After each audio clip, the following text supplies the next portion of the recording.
Hey, I'm Christopher, and today I've got 30 of the most brutal animal attacks ever caught on film. Some of these honestly get hard to watch once you know what's about to happen. From a research assistant in Tanzania who got a little too comfortable around an animal she thought she understood, to a man in North Carolina who ignored fresh claw marks that, looking back now, were basically a warning sign.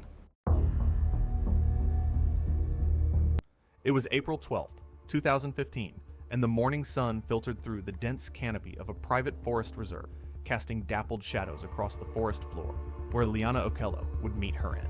The air hung thick with humidity as she adjusted her field notebook, a group of resting chimpanzees, barely 30 feet away.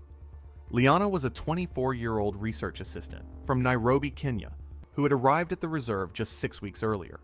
With a bachelor's degree in zoology and dreams of pursuing graduate studies in primatology, she had secured this coveted position through a university connection rather than extensive field experience.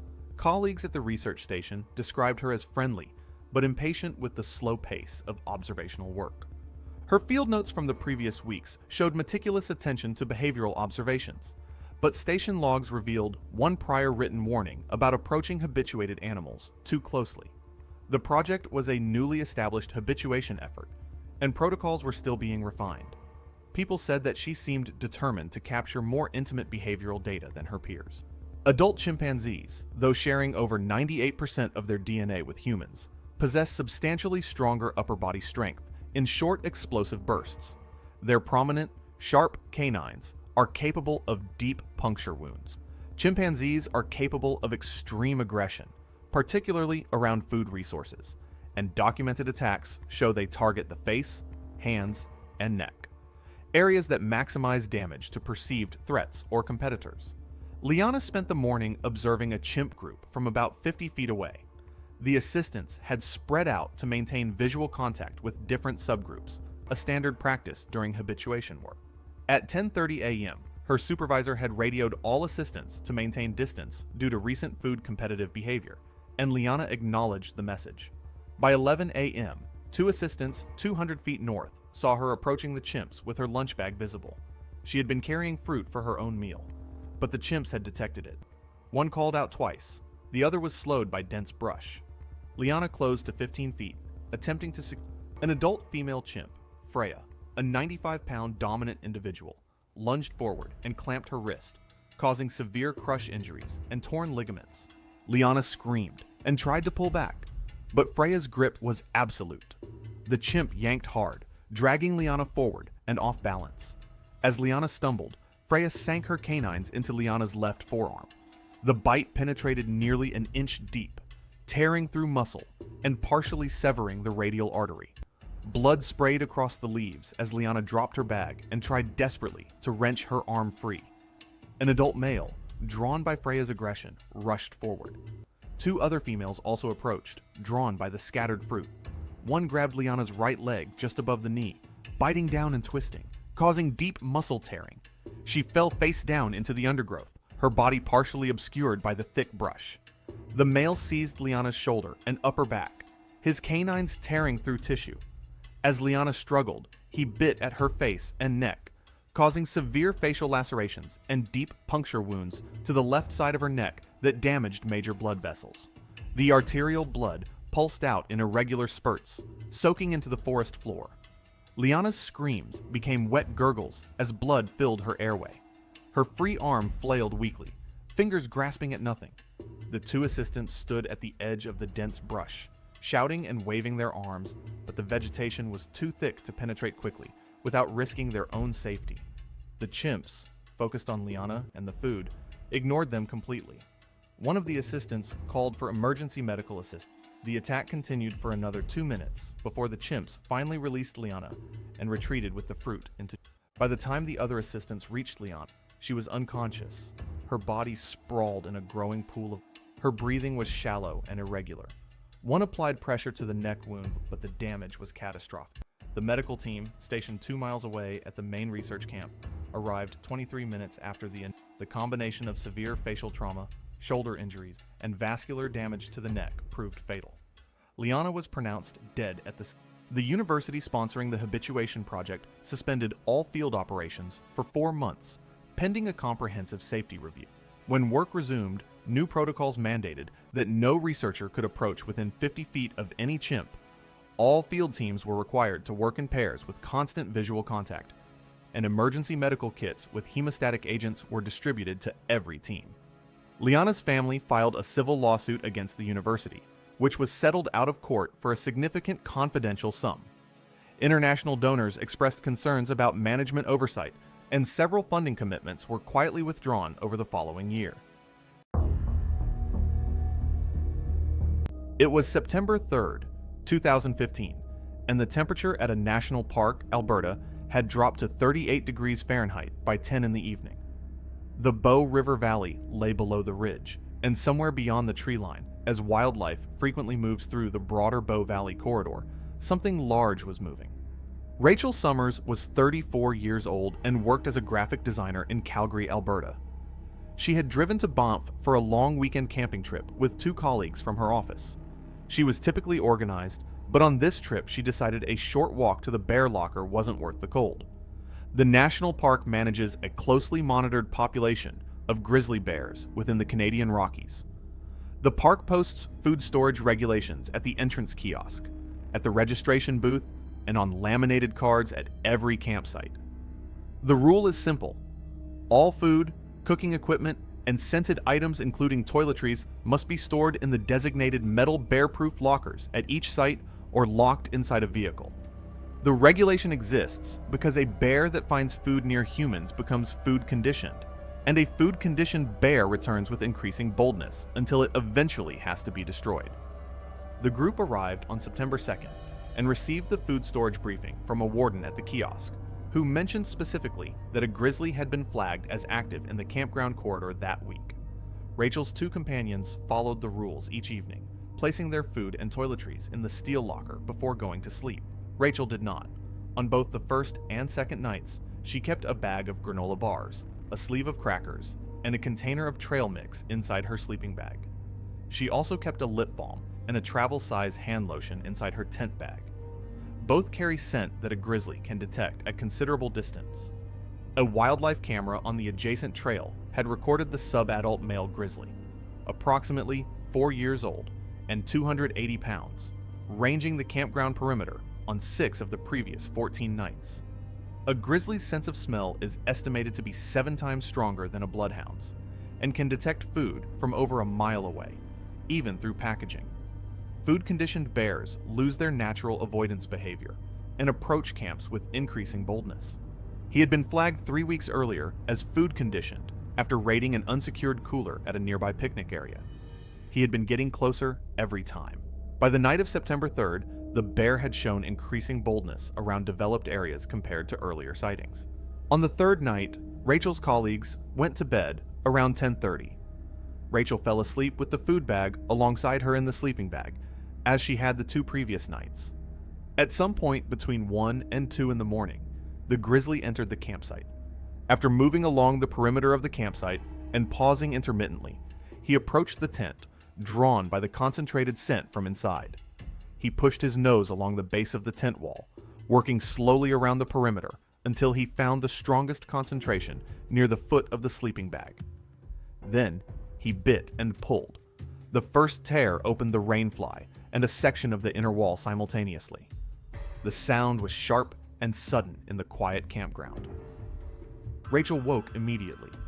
She sat upright, and the cold air hit her. The beam of her headlamp, which she had left within reach, was knocked sideways and lit up the collapsed side of the tent. The bear's head was already partially through the torn section. She screamed.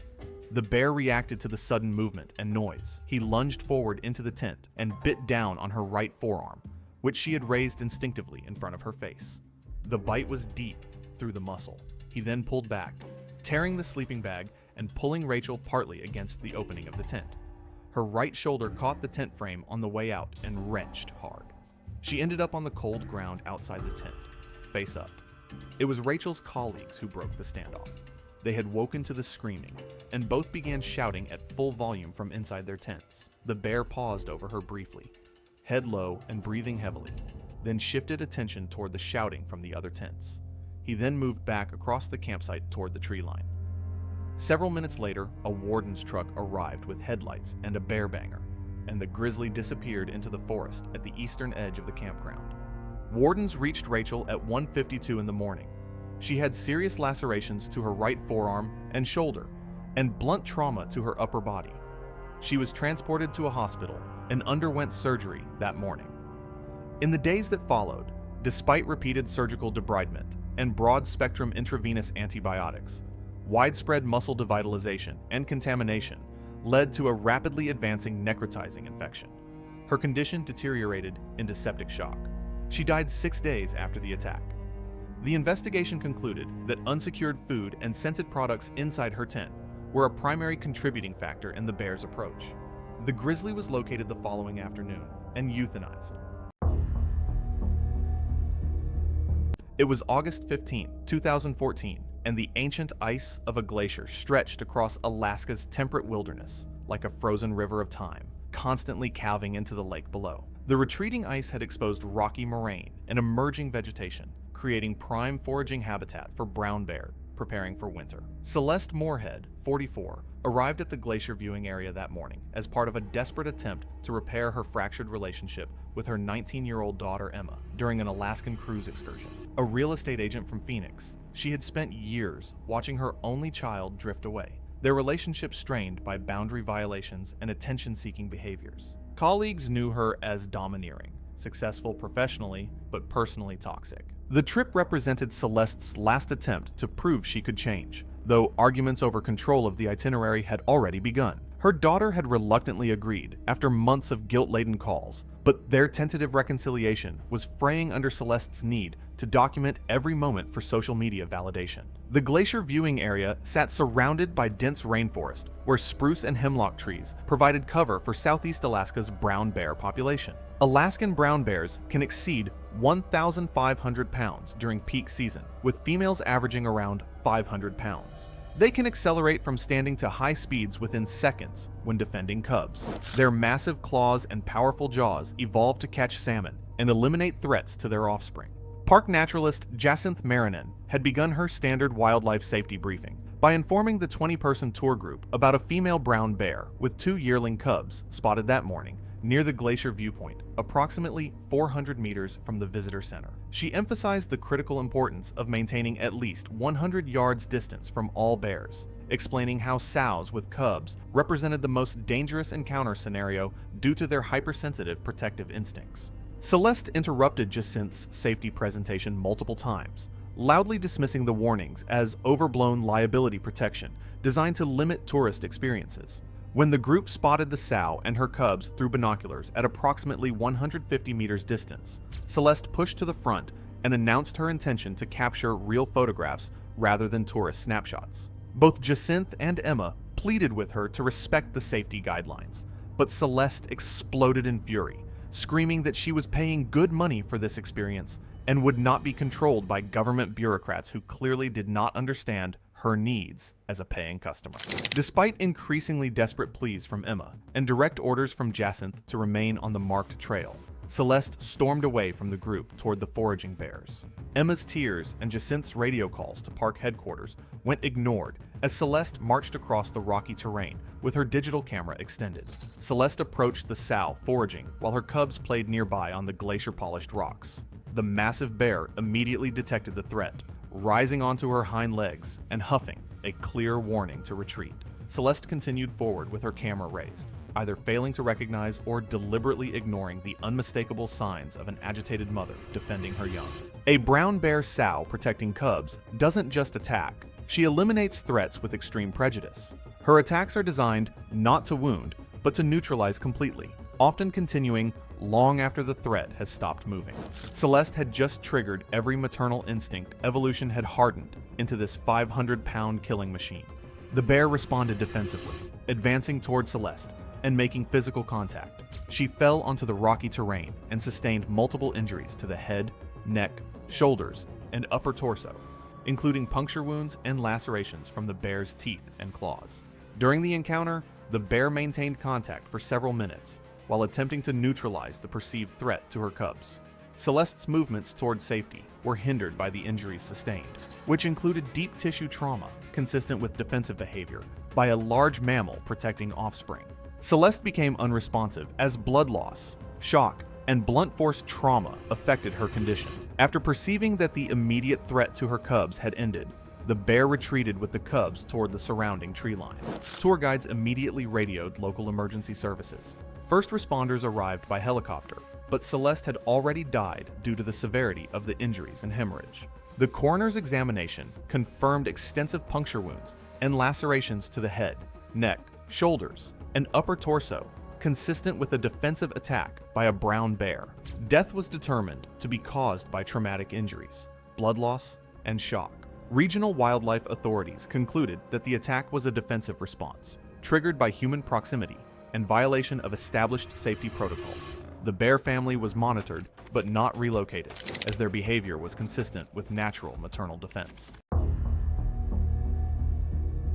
It was July 12, 2018, on the remote banks of the Okavango Delta in Botswana, where early morning mist hovered over narrow channels and papyrus reeds swayed gently in the breeze. Tourists often describe this area as serene, but beneath the calm surface lurked one of Africa's most efficient aquatic predators. Samuel Dorrance, 33, a British wildlife filmmaker and aspiring YouTuber, had traveled alone from London to capture footage of a rare Sitatunga antelope herd. Experienced with cameras and drones, he had no formal survival training in crocodile habitats. Samuel had booked a private Mokoro tour, the traditional dugout canoe excursions that glide silently along the channels, with local guide Temba Kama, 41.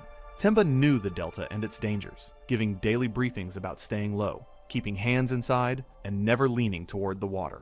Even I've caught myself leaning over the bow for a better angle, and Samuel's habit of kneeling or leaning out to get a wider shot shows exactly how tempting those perfect shots can be. That morning, the water was calm, and the reeds provided the perfect backdrop for low-angle shots. Samuel insisted on filming a slow-motion clip of himself, pointing the camera directly into the sunrise while kneeling at the edge of the Mokoro. Temba cautioned him again, reminding him that Nile crocodiles were opportunistic and could strike from as little as 2 meters away, often unseen until it was too late. Samuel laughed it off, saying he knew what he was doing and would stay ready to react. I can relate to that overconfidence, thinking you're ready for anything. Even though he had been briefed repeatedly, Samuel's focus on getting the perfect shot made him underestimate just how quickly a crocodile could react. From my own experiences near rivers, it's easy to assume that staying alert is enough. But in reality, these predators can detect the slightest movement long before you notice them. That brief sense of control can vanish in an instant. The attack happened in seconds. A large male Nile crocodile, estimated at 4 meters and over 450 kilograms, had been lying motionless near a bend in the channel, eyes barely visible. Above the water, Samuel's forward-leaning movement triggered the crocodile's predatory response. With explosive speed, it lunged, seizing him by the lower torso and pulling him partially into the water. The Mokoro rocked violently. Temba shouted, dropped the paddle, and tried to fend the crocodile off with the blunt end. The predator executed a partial death roll, the torque tearing clothing and flesh instantly. Samuel's scream was swallowed by the channel, and the camera toppled into the water, recording only blurry, chaotic footage of the attack. Within moments, Samuel was submerged. Temba reached the nearest riverbank to call for emergency support from the Botswana Predator Conservation Authority. Rescue divers arrived nearly 90 minutes later, but the fast-flowing channels and underwater vegetation had concealed Samuel's body. Post-mortem reports confirmed massive soft tissue loss, multiple fractures, and severe spinal cord trauma as the primary cause of death. The injuries included tearing of muscle and connective tissue from the lower torso, compression fractures along the vertebrae, and extensive damage to internal organs, consistent with the bite force and rotational torque exerted by a Nile crocodile. Medical examiners noted that survival would have been impossible due to rapid blood loss and structural damage sustained in the attack. His remains were found partially upstream, wedged under a submerged tree root system. Post-mortem reports confirmed massive soft tissue loss, multiple fractures, and spinal cord injury as the cause of death. Even I've leaned too far in a canoe for the perfect shot, and Samuel's story is a stark reminder of how quickly a small lapse can turn deadly. Staying seated with hands inside is critical. Minor movements outside recommended positions account for most fatal crocodile attacks. Once the posture is breached, predators act instantly. Samuel's overconfidence turned a controlled experience into a fatal encounter showing that in predator territory, caution isn't optional, it's survival. The incident prompted local authorities to increase safety advisories for private Mokoro tours, emphasizing low positions in the canoe and strict avoidance of leaning or kneeling near the edge. Samuel's body was repatriated to London, and his family later released a statement urging aspiring wildlife filmmakers to prioritize safety over cinematic ambition. It was July 27, 2018, at Lake Naivasha in Nakuru County, Kenya, late afternoon. The water looked still. Along the shoreline, thick papyrus reeds and floating vegetation lined the edges. It is a freshwater lake, known for a significant hippopotamus population. Ava Bennett, 19, was from Austin, Texas. She ran a travel vlog on social media with around 2,100 followers. Her content was built around filming herself in unfamiliar places and recording her reactions in real time. She had ridden through heavy traffic in Lagos without a helmet while filming. She had eaten unidentified street food in Hanoi and documented what happened next. Neither had ended badly. Each video had added followers. The pattern was the same every time. Go into something unfamiliar, come out the other side, post it. Lake Naivasha was her third stop on a self-funded East Africa trip. And look, I actually spent time going back through her content when I was researching this case. The Lagos video is genuinely compelling. She had a real eye for it, which is part of what makes this so hard to read. She arrived at the lake in the afternoon and found a small independent vendor near the shore who rented out kayaks. The vendor told her the area near the reeds was not safe for paddling and recommended a guide to take her further out into open water. She declined. She pushed off alone. At established lodges on Lake Naivasha, guests are routinely advised to avoid shoreline vegetation, maintain distance from reed beds, and not enter the water without a guide. Those guidelines exist because hippopotamuses spend the day submerged in shallow water along the edges of the lake, often directly beneath the surface, with no visible sign of their position. And this is the part that gets me. The guide was offered. It was right there. She said no and paddled out alone. Ava paddled toward the densest section of vegetation along the shoreline. There were signs, subtle movement in the water near the reeds, a disturbance that did not match wind or current. She did not interpret them as anything significant. The surface looked calm. She treated it as confirmation. She had entered the animal's space before she understood that it was occupied. Hippopotamuses are among the most dangerous large animals in Africa. They are highly territorial in water and will respond aggressively to anything that enters their space. They spend the day submerged in shallow water, often near reed beds, and typically surface every few minutes to breathe, meaning a large animal can sit directly below a small boat with nothing visible on the surface. A large adult can weigh over 3,000 pounds, with large canine teeth capable of inflicting severe crushing and puncture injuries, and bite force sufficient to crush bone. In water, an encounter can occur without any visible warning, and often with little to no time to react. I have been obsessed with hippo behavior since I covered a river guide case like this a few weeks ago, and what I can tell you is that the reed line is where you never go. Every guide on that lake knows it. Ava just did not have a guide. A caption had been saved on her phone, but not yet posted. It read, "Nature is so peaceful. If you know, you know." She paddled further into the area. Her phone was mounted on the kayak, recording, and this is the part I find hardest to sit with. She was still speaking to her camera when the animal surfaced directly beneath the kayak. The force of it threw the kayak sideways and flipped it. Ava hit the water and came up in the same space as the animal. The hippo drove into her immediately. The first bite closed on her lower torso. The canines drove through soft tissue and into the underlying structure with enough force to fracture the pelvis and damage internal organs on contact. She was pulled under briefly, then released. She surfaced, but could not move. Witnesses on the shoreline saw what happened and raised the alarm. Local responders were contacted and reached the area. She was pulled from the water. She was alive, but her injuries were severe. She was transported to the nearest medical facility.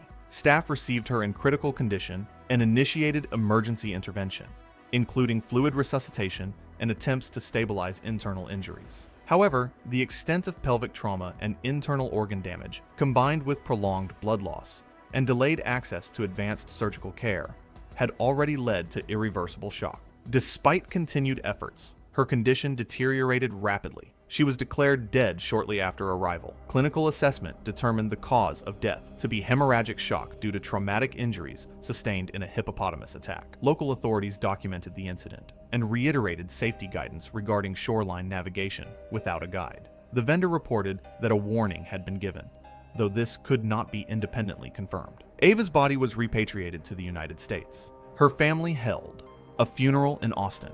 Her social media accounts were later archived, and I will say it plainly, nature is so peaceful, but don't get in the bad side of it. Ava did and paid the price. It was August the 3rd, 2016. The rain hammering down on the tin roofs of a mid-sized Congolese city, turning the red dirt roads into rivers of mud. At the edge of the city, where crumbling colonial buildings gave way to dense forest, an orphanage sat adjacent to a privately run wildlife rehabilitation center that housed confiscated chimpanzee.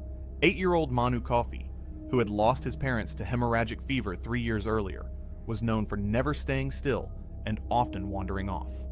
At 60 pounds, he could exploit the orphanage's limited supervision, 2 caretakers for 37 children, and frequently watched the sanctuary workers feed animals. Friends said he wanted to see the chimps up close and play with them like the younger chimps. Common chimpanzees are noticeably stronger than humans. Their arms are significantly longer than their legs, optimized for climbing, but also for delivering powerful blows. Most critically, chimps are highly territorial and can become unpredictably violent when stressed or threatened. That morning's severe storm had damaged the outer perimeter fence, creating a gap approximately 18 inches wide at its widest point, obscured by overgrown brush and debris. That afternoon's storm was severe, with lightning shaking the ground and heavy rain reducing visibility to a few yards. Security footage later showed Manu squeezing through the damaged fence around 3:45 p.m., though rain, low frame rate, and power flickers obscured the view. 5 adult chimps were confined outdoors for repairs and appeared unsettled, huddling, and making distress calls. A caretaker spotted Manu from a second-floor window, screamed, and ran for the stairs, but the exit was on the opposite side. The chimps noticed Manu within seconds of his entry. The largest male, a 14-year-old named Biko, who had been confiscated from illegal pet trade, moved first. He dropped to all fours and charged across the muddy enclosure, covering the distance in seconds. Manu turned toward the sound, but had no time to react. Biko slammed into him, knocking the boy flat onto the concrete pad near the feeding station. Security footage showed 2 females and another male joined immediately. Their agitation from the storm now focused entirely on the small intruder. Biko grabbed Manu's left arm with both hands and jerked him upward, evidently dislocating his shoulder. The boy's screams were high-pitched and continuous. One of the females seized his right leg while the other grabbed his hair, and together they pulled in opposite directions in chaotic, frenzied aggression. The caretaker and 2 other staff members reached the outer fence at this point, just over a minute after Manu had entered. They shouted and banged on metal sheets, waved poles, and in their panic also threw some stones. This only seemed to further agitate the animals. The second male chimp slammed Manu's head against the concrete wall of the feeding station 3 times in rapid succession. The attack intensified with horrifying speed. Multiple chimps bit at Manu's exposed flesh, his arms, legs, and neck. The canines punctured through his yellow shirt and into the soft tissue beneath. Biko bit to the side of Manu's neck. The boy's movements became weaker, his screams fading to gasps as blood loss and head trauma took effect. The chimps continued their assault for approximately 2 minutes before suddenly disengaging and retreating to various corners of the enclosure. The fatal injuries had already been inflicted. The caretaker had radioed for help within the first minute, but the center had no proper emergency protocols. Local police and medical responders arrived 15 minutes after her initial call, navigating flooded roads with difficulty. By then, Manu had been motionless for nearly 10 minutes. The coroner's report listed the cause of death as severe head trauma and exsanguination from multiple bite wounds. The skull showed severe cranial trauma with at least 1 depressed fracture. Both arms had been dislocated, and deep tissue damage was extensive. Staff at the orphanage buried Manu in a small cemetery on the grounds, his grave marked with a simple wooden cross bearing his name and dates. The provincial government suspended the center's operating license pending a comprehensive review. International conservation organizations that had provided funding immediately withdrew their support upon learning of the incident. Without operational revenue or donor backing, the facility could not sustain itself financially. The center was forced to close permanently within 5 months. The 15 chimpanzees housed there, including the 5 involved in Manu's death, were transferred over a 6-month period to 3 different sanctuaries across Central Africa, a logistically complex operation funded by emergency grants from European wildlife charities. The facility's director was banned from operating any wildlife rehabilitation program in the DRC for 10 years. It was October 14th, 2019, in the Okavango Delta, Botswana.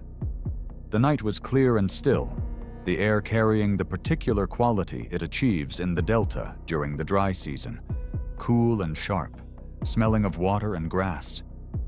The moon was in its first quarter, barely present, so the darkness between the vehicle's spotlight beams was absolute, not urban dark, not suburban dark, but the complete lightlessness of a wilderness that has never had a street lamp. The private concession occupied over 15,000 acres of pristine Okavango habitat. Night drives were among its signature offerings, conducted in specialized land cruisers with elevated open-air seating and powerful directional spotlights. Julian Cross was 47 years old. He had built his wealth through mining operations across Australia, with annual revenues exceeding $300 million. He had arrived specifically for targeted photographic pursuit of African predators under low-light conditions.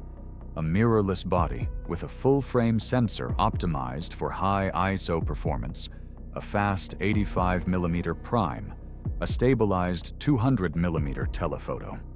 He had spent the previous 3 evenings disappointed, finding leopards too distant and lions too obscured for the dramatic frames he was chasing. On the 4th night, a pride was located feeding on a wildebeest carcass approximately 40 to 50 meters from the vehicle track.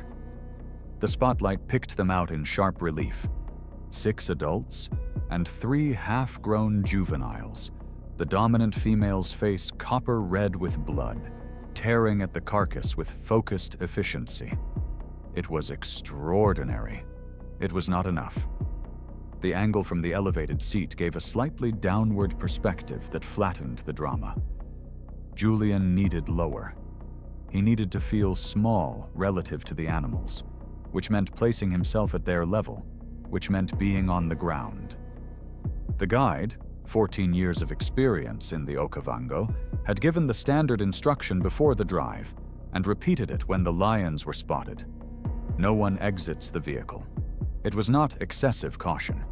It was the product of incident data, professional training, and the knowledge that of all dangerous situations she had encountered, those that turned fatal fastest combined darkness, feeding predators, and human figures outside a vehicle, Julian exited without announcement, stepping off the running board and crouching beside the front wheel arch. He had the camera up before he had finished settling. The guide's order to return was waved off with his left hand.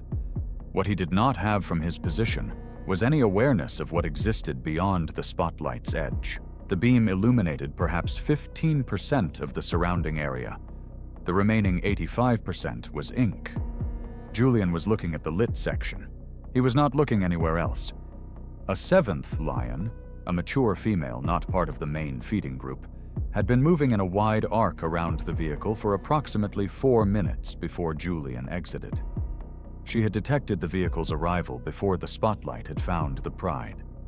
She had been circling it at the edge of the light, reading it, deciding. When Julian stepped off the vehicle and his profile separated from the truck, when he became a distinct, separate, human-sized shape standing on the ground rather than an indistinguishable part of the vehicle's bulk, the calculation changed. She was less than 3 meters away when Julian registered her presence. He had perhaps half a second. She closed the remaining distance in a heartbeat, faster than Julian could react. The strike came from behind, claws into the back and shoulders, 350 pounds at full sprint, driving him face first into the ground. Her jaws crushed the upper neck vertebrae and severed key arteries, causing immediate incapacitation. Julian went limp within 3 to 5 seconds. What remained was the guide's spotlight cutting back and forth across the darkness, the sounds of the feeding pride continuing 40 meters away, and the lioness already moving. She pulled him toward the dry channel at the edge of the light, the terrain working in her favor, the slight depression and low scrub concealing both the direction and the effort. His body was found at dawn, 80 meters from the vehicle, partially concealed beneath bushes at the edge of the channel. His camera remained in the grass 15 feet from where he had been struck, lying face up, lens cap still on, the sensor intact, the last frames on the card showing the lit pride in sharp focus against the dark. Beautiful photographs. The incident was attributed to unauthorized exit from the vehicle, impaired situational awareness under limited light conditions, and the presence of a predator operating outside the illuminated zone, outside the subject's awareness entirely at the moment she made her decision.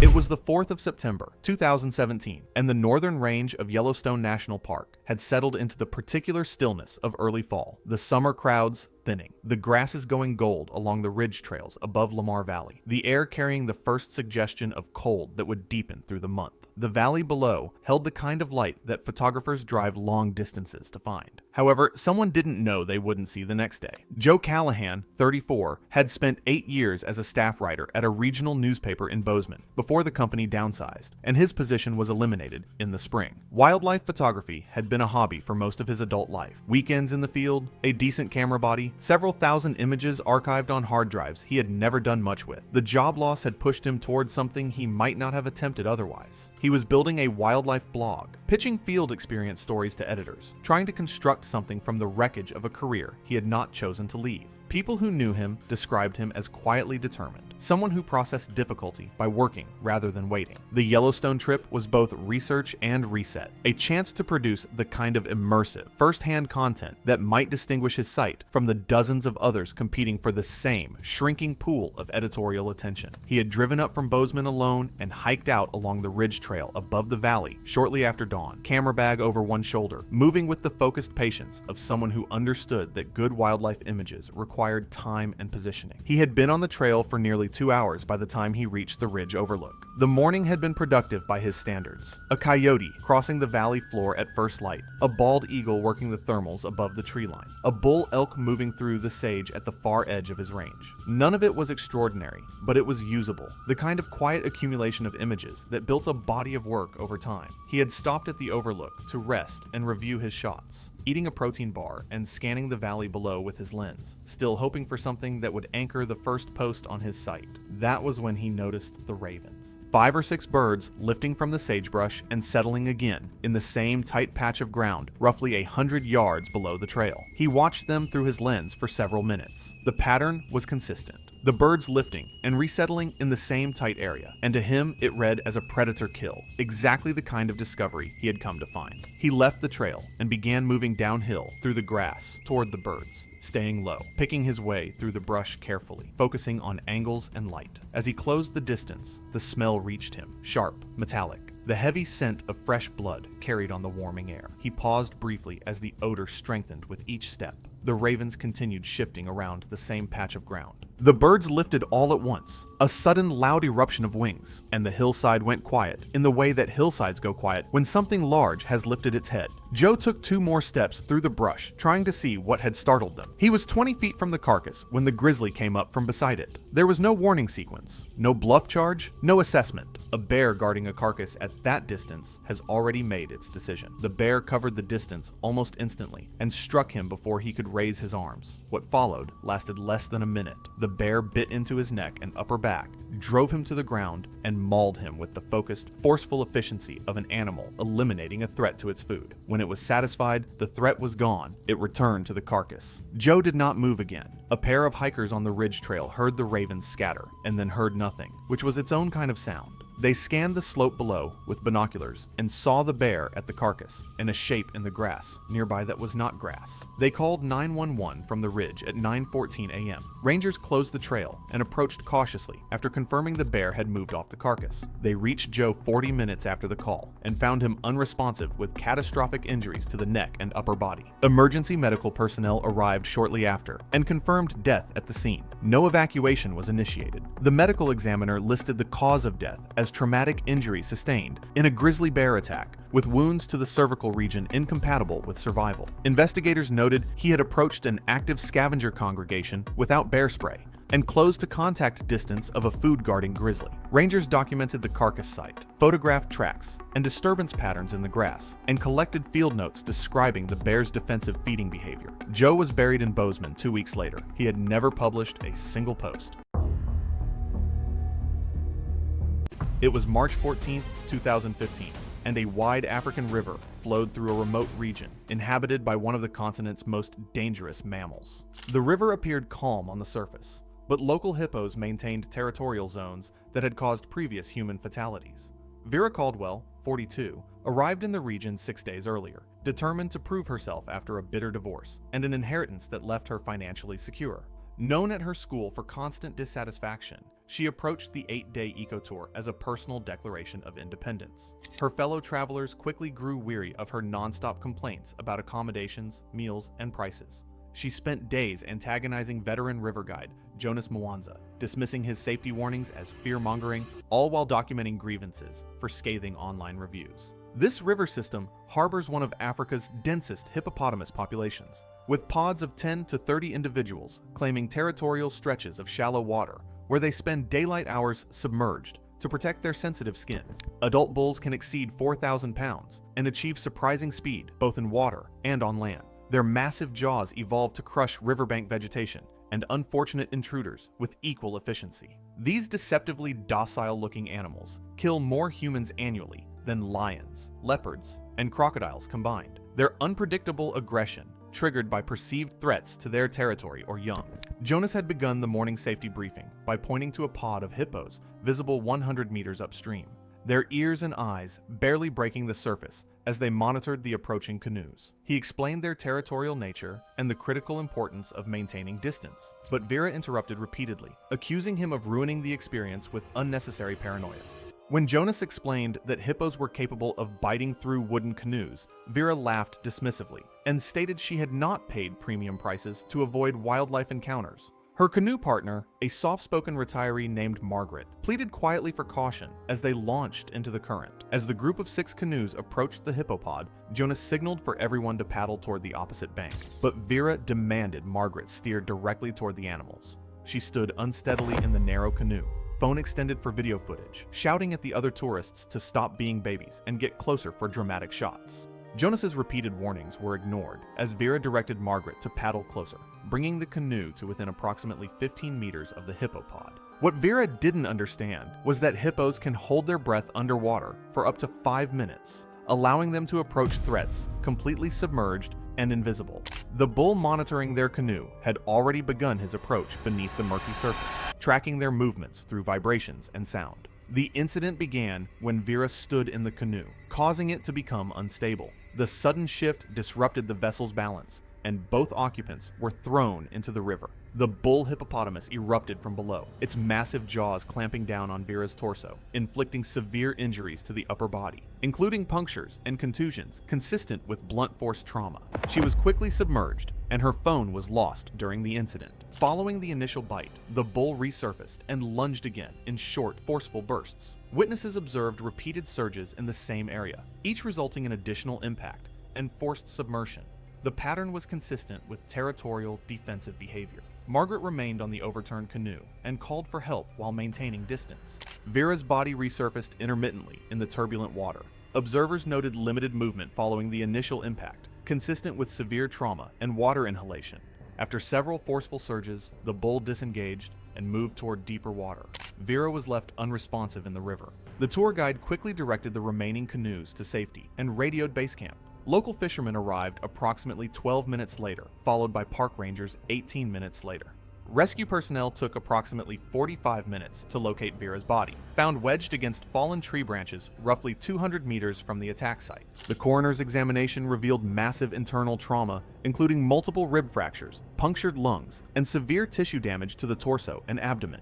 Death occurred from drowning combined with traumatic injury. Vera's death received minimal coverage in Zambian newspapers. Her family struggled with bureaucratic delays in repatriating the body, while the tour company quietly settled with Margaret for her injuries and psychological trauma.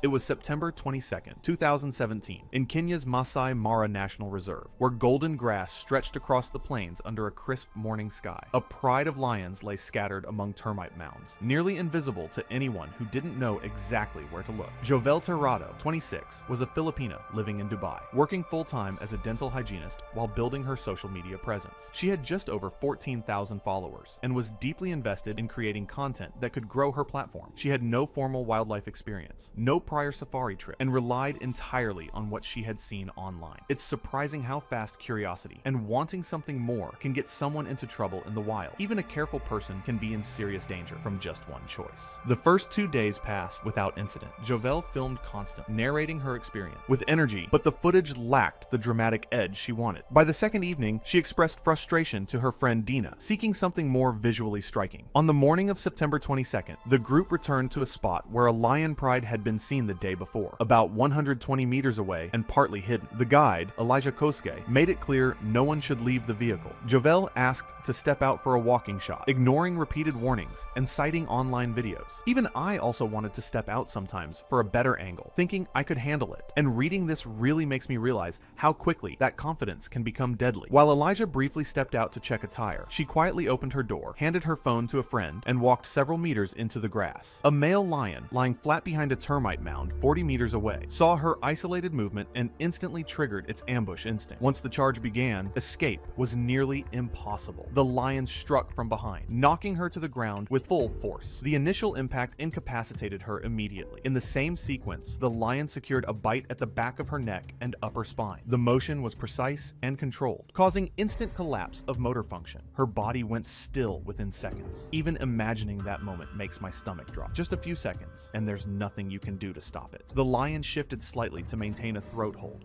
while pinning her to the ground. There was no prolonged struggle, no hesitation. The animal remained calm and deliberate. By the time Elijah reached her, the critical phase was complete. A warning shot caused the lion to release and retreat back to the pride. Jovel was unresponsive. Medical assessment later determined death occurred in less than a minute due to spinal trauma and suffocation. She had been outside the vehicle for under 90 seconds. This timeline highlights how fast irreversible outcomes can happen, faster than most people can process in real time. Emergency services followed protocol, but intervention was impossible once the attack began. The incident was classified as a wildlife fatality. Investigators confirmed the guide was not responsible. He had denied all requests to exit the vehicle. The lion was not destroyed, acting in line with natural predatory behavior. Even I sometimes feel tempted to step out for a better view or shot, but in predator areas, I've learned that the vehicle isn't just a convenience, it's your lifeline. Once you leave it, you're instantly exposed, and no amount of warnings can physically stop a sudden move. Following the rules completely, every time, is the only way to stay safe. Jovel's body was returned to the Philippines, where her family held a private funeral. Her social media accounts remained unchanged, her final post still visible from the night before, captioned with anticipation for the next day. What remains is the quiet series of ordinary choices, moving outside the vehicle, seeking a better shot, that combine in seconds to create a fatal outcome. It was March 3rd, 2018, in the Northern Territory, Australia. The estuary outside Darwin was low and quiet at dusk, the tidal water dark and still, the last of the light sitting flat across the surface. It was the kind of place that looked calm because nothing was moving. That is not the same thing as safe. Liam Carter, 22, ran a wildlife content page on social media with around 3,400 followers. He had built it around a single recurring format he called Too Close. The premise was straightforward: find a dangerous animal, get as close as possible, film the reaction. He had approached a brown snake at close range. He had waded through floodwater in Kakadu National Park during wet season. Neither had ended badly. The format was working. His follower count had grown steadily with each upload, and the comments on his most recent videos were pushing him towards something bigger. Several followers had been asking when he was going to film a crocodile. One comment that appeared multiple times across his last 3 posts read, "Do a croc next, and look." This pattern comes up every single time in content creators' cases. The audience does not know they are part of the story. They are just asking for the next video. He had driven up to the Northern Territory with a friend. The two had made the trip together, with the plan of filming new content over several days. His friend was there for most of it, helping carry equipment, watching from the bank, waiting while Liam got closer to things than most people would consider. He had been in the Northern Territory for 4 days when he identified the animal in the estuary. He posted about it that afternoon. The response was immediate. People wanted to see it. That unbroken record of walking away, combined with the pressure of an audience expecting the next escalation, was the most dangerous thing about him by the time he arrived at the water's edge. What gets me about that is how invisible that pressure is from the outside. His friend was standing on the bank watching. The audience was watching, and every single one of them had watched him walk away before. He had identified a large saltwater crocodile in the area through local reports and social media posts from other users in the region. The animal was estimated at around 13 feet. Saltwater crocodiles are the largest reptiles on Earth and among the most effective ambush predators alive. They do not chase or display before attacking. They wait. They can remain motionless for hours, fully submerged or barely visible at the waterline, and move when the calculation is right. They detect movement through pressure sensors along the jaw and through sensitivity to surface vibration, which means there is no safe angle of approach and no blind spot that reduces the risk of detection.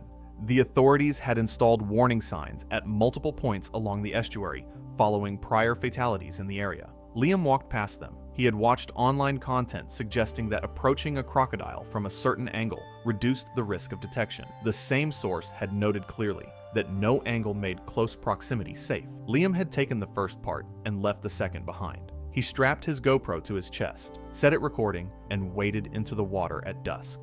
His friend stayed on the bank. The water came to his knees. He moved slowly, keeping his profile low, angling toward the area where he believed the animal was resting. He kept moving forward. And this is the moment I find hardest to sit with, because at knee depth, in that light, with that animal already in the water, the outcome was already decided. Liam just did not know it yet. The crocodile did not move for approximately 11 seconds after Liam entered its range. Stillness is not disengagement. It is the final phase before a strike. The animal was already tracking him before the lunge began. The crocodile came forward from the waterline in a single explosive movement, covering the distance between them. Before Liam had processed what was happening, the jaws closed on his lower body with a force that made resistance impossible. The bite of a large saltwater crocodile can exceed 3,000 pounds of force per square inch. Bone and tissue gave way instantly. Liam was pulled off his feet and dragged below the surface in the same motion. What followed was the death roll. The crocodile rotated its body violently, spinning through the water with Liam locked in its jaws. The GoPro captured 11 seconds of footage before the water covered the lens. On the bank, his friend was screaming into his phone. I have thought about that friend a lot since I first read this case. He drove up there with Liam. He had been on every shoot. He watched it happen from the bank, and there was nothing he could do. That is something a person carries for the rest of their life. Emergency services were notified immediately by his friend on the bank. Authorities secured the area, but entry into the water was delayed until the crocodile could be located and conditions assessed as safe. Initial recovery efforts that evening were unsuccessful due to visibility and tidal movement. Search operations continued over the following days across the estuary system. Liam Carter's remains were recovered in multiple locations consistent with tidal dispersal. A formal medical examination was conducted following recovery. Clinical assessment determined the cause of death to be fatal injuries and drowning resulting from a saltwater crocodile attack. Wildlife authorities reviewed the incident and confirmed the behavior as a standard ambush predation response. Warning signage in the area was documented. The location was temporarily restricted during recovery operations. His final footage was retained by investigators and not released. His channel was later removed to prevent others from doing something like that. It was July 18th, 2015, in a remote camping area near the Appalachian Trail in western North Carolina. Dense forest surrounded the campsite, with berry bushes heavy with fruit.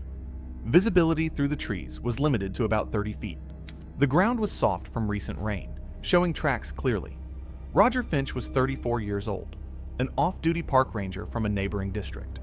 He'd been camping alone for 3 days, documenting black bear behavior during berry season for a wildlife awareness project. Roger had 8 years of experience as a ranger, but had grown comfortable around the local bear population. Despite his professional training, he'd become casual about his own safety protocols.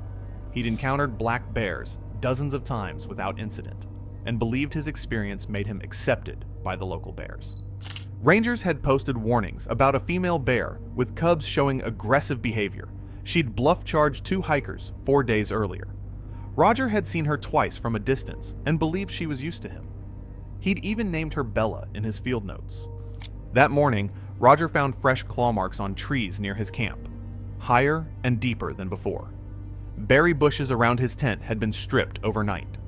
Warm scat lay 20 feet from his tent. His camp stove had been knocked over while he slept. The bear was getting bolder, but Roger rationalized each sign, telling himself she was just following her normal feeding pattern. Adult female black bears weigh 150 to 250 pounds, but can run 30 miles per hour and climb trees easily. Normally shy, females with cubs are highly protective and account for most serious attacks. When defending cubs, they target the face and head, with bite force estimated between 600 and 700 psi and 2-inch claws designed for tearing flesh. Roger crouched 40 feet from his tent, changing a camera lens with his back to the forest. His bear spray sat clipped to his backpack. 6 feet away, he heard branches snap. Turning, he saw the female bear emerge with 2 cubs behind her. He'd positioned himself directly between the mother and her young. The cubs were on the far side of his tent. The bear's ears flattened, her lips pulled back. No warning grunt. She charged, covering 40 feet in under 3 seconds. Roger raised his arms and shouted. She didn't stop. At 15 feet, he turned to run. The worst response. At 5 feet, he tried to drop into fetal position. Too late. The 220-pound bear slammed into his chest, driving the air from his lungs. Her first swipe tore 4 parallel gashes from temple to jaw, snapping his head sideways. The second strike hooked into his scalp, peeling back a flap of skin over his left eye. Roger covered his face with his arms. The bear bit down on his right forearm, canines puncturing to bone, and shook violently, dragging him 6 feet across the ground. When his arms stopped moving, she focused on his face. Her jaws clamped onto his skull. His cheekbone cracked. She tore at his face with her teeth, ripping away tissue from his left cheek, then tore through his nose and upper lip, partially avulsing both. The attack continued for approximately 30 seconds before the bear heard hikers approaching. She retreated with her cubs as the sounds grew closer. 2 hikers, 200 yards away, had heard thrashing and disturbing sounds. They approached cautiously, making noise. By the time they reached the clearing, the bear had vanished. Roger lay unconscious, face unrecognizable. The left side was destroyed, cheek gone, exposing teeth and jawbone. Left eye socket crushed, eye ruptured, nose and upper lip partially avulsed. Deep lacerations exposed skull bone. His right forearm showed compound fractures, bone visible through torn flesh. Significant blood loss had pooled beneath him. The male hiker had minimal cell service and called for emergency response at 9:47 a.m., while his wife applied pressure to Roger's wounds using their spare clothing. The nearest road accessible by ambulance was a 45-minute hike away. A medical helicopter was dispatched, but took 38 minutes to arrive due to weather conditions. Paramedics reached Roger at 10:52 a.m., 65 minutes after the attack.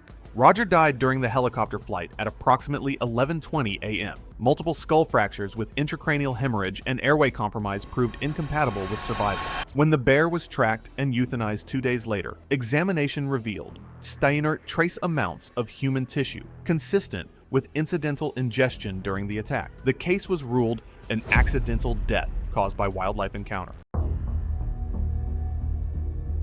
It was June 14th. 2017, Elphinstone Reef, Egyptian Red Sea.